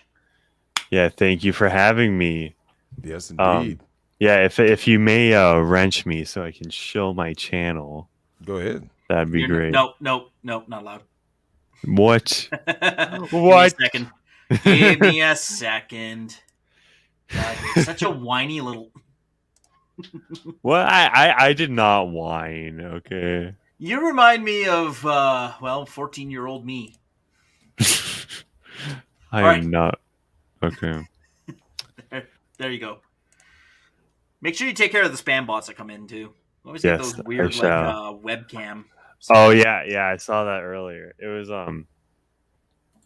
I was getting those a lot like before like towards the beginning. Yeah. I think the reason we're not getting many is because there's only I think there's only 35 people watching right now, which is very low for our normal. But we're also on the alternate channel, that's why. Yeah. But by the way, this is where you find us if we ever get Susan when that day comes. Drex, yeah. I think Susan, Susan looked at Twitter and got bought out by this billionaire African American, and she's looking over at you and she's like, "You don't look like a billionaire." Yeah, I know, right? Yeah, Susan's great. Susan's great just because I think that you're going to see much more free speech on some of these platforms, man. Like I said, it doesn't matter if it's a new one. I know Trump is working on some new platform or something. That's why he said he's not coming back to Twitter. Oh, get that out of here. Yeah. No, I actually think like some people are split on that decision. Okay, this is what's gonna happen. He's gonna post on that platform. People are gonna screenshot it and post everywhere else, and that's basically free promotion for his platform. Yep. Yeah. Oh, someone said don't blame Drex for the cuck merchant. Yeah. Someone thought that. Remember we did the RE4 thumbnail, right? Yep. And you had the merchant Jack Murphy selling fake red pills. Yeah. Someone thought that was Hammerhand. Oh no! No! And I'm like, no, that wasn't. No. That was Jack Murphy selling fake red pills. Because remember, Hammerhand doesn't sell red pills; he gives it to you for free. Yeah. Right. The idea of the grifter in the manosphere is that you have to pay to access the content. No, yeah, it's always Migtown Podcast will always be free. Yeah, everything is behind a paywall, which is stupid as shit. It's like, or you have to join the Seminole Fluid Order. Oh, God, that fucking guy. But no, that was meant to be a Jack Murphy was in that thumb. Yeah, shout out to Cuckold Simulator. That's the, obviously not fair game, but that got my channel off the ground, so it'll always have a sentimental place in my heart. Oh yeah, well what's crazy is Team Sneed, because he actually added Will Smith into it, because the cuck thing is going to become very real, and it's already become real in our culture because the Jack Murphy beard is now the universal symbol for cuckoldry. Yeah, Jack Murphy ruined. Yeah, he ruined beards. Yeah, dude, it's wild. But yeah, Matt, go ahead and show your stuff. We'll head out of here. Yeah, well, do you know how Team Sneed called out cucks that were following him on Twitter? Mm-hmm. I made a video on that, and then when I make a video, it auto posts on Twitter, and then with the title and everything, and then some actual hot wife whore followed me. I thought that was funny, but anyway, Rex, we're in the wrong business. Yeah, no, right? Fuck, Manic, look, you know the way. Yeah, dude, I remember I was like 12 and I was on Twitter on some other account, and then some girl followed me. I click on it. Oh, her banner is her asshole. Oh. When you were 12, so 2 years ago, right? No, it was 3 years ago. It was 3. It was 3. All right. I love picking up Manic. You can find me on Twitter at ManicUCW, and the name of my channel is Manic the Manic Mechanic on YouTube, Odyssey, Migtown.tv, Rumble, and BitChute. I took a second to remember the other ones. Yeah. Migtown.tv has been getting some new clients lately. RG's over there. Nice. So shout out to Amr for growing the platform. Oh, he released a Patreon alternative too, ManoPay. Yeah, I think it doesn't go through PayPal though. Maybe. or strong. I remember emailing him about that, and it was like, I mean, the cool thing about Amr is he just doesn't care. yeah. Yeah, no, that is. I think that is right because Migtown.tv has PayPal. I don't know how they haven't gotten yeeted off of PayPal yet. Yeah, PayPal's gay. I'd say they should probably, secure the bag. I mean, it's there until it's not, right? Yeah. Facts. Oh shit! Black Rain's in the chat. Oh shit! Oh, there it is. Oh man, we'll have to get him to call in. But man, yeah, don't worry. Yeah. We'll do more gaming streams about people's games, and we'll actually have like certain like specific topics where it'll be panel based, like most frustrating platformer or something, right? Stuff like that. Bubsy 3D. Yeah. Most ridiculous like 2D fucking platformer game, or like hardest in boss. Everybody can share their boss. Oh, Spyro. Yeah. Nice. Honestly, Drex, it wasn't a terrible idea. Whenever you get time, I'll play this game and you can just commentate and interact with the chat and crowd. It'll be like Game Grumps, but not cucked. Oh man, and you know what? Because Aaron, who was the creator of the Awesome series, yeah. I loved his art when he was on Newgrounds, but of course, yeah, he went all woke and stuff. They played the most boring Cards Against Humanity game I've ever seen in my life because they won't make any risky jokes. Oh wow! No, I watched Milan 2016, and the funny thing is, like, I'm pretty sure Aaron intentionally plays bad, especially at Sonic, just so he can make fun of it. Yeah, Ego Raptor. Yeah. I mean, Metal Gear Awesome is still one of the earliest animations I watched on Newgrounds. I'm still a fan of that. Still good. Still a good parody. Yeah, I mean, anyways. I don't know. I've shifted over to Oni Plays afterwards. I can't even watch any of the old streamers anymore. They've all gone woke, Drex. This is well known though, man. Yeah. All the woke shit, the streaming, it's just gotten to that point where it's like, dude, whatever. I watch Brawly and Cress. That's about it. I can't even watch Ricada because he sucks so bad at video games that it's very painful. Watching him try to beat Millennia in Elden Ring. Oh, I've just he's so Drex, or maybe Matic. Have you played Elden Ring at all? I have not. Oh, okay. But I have a life. So it's a Dark Souls game, right? I think we all know this. Nick is trying to challenge the boss with like 1/6 the health bar that I see other people challenge her with. So he just insta dies every single time she hits him. He just dies immediately. Sounds about right. So and Drex, I mean, how many bosses can you think you've done without getting hit once? Oh yeah. Unless you're like you've replayed the game like literally ad nauseum. No. I mean, I remember being able to beat Contra without Contra Shattered Soldier. I remember in order to get like the true ending of the game, you had to get an S rank in all the levels. I remember doing that, but like the amount of times that you need to go through a game to like memorize every pattern, blah blah blah. Yeah, I mean you're doing a lot of dying. You know what I'm saying? So yeah. I remember Konami used to mandate that you had to beat every boss without getting hit once in order for it to get passed on into the final game. So it had to be possible. There's another I like it. Webcam spammer.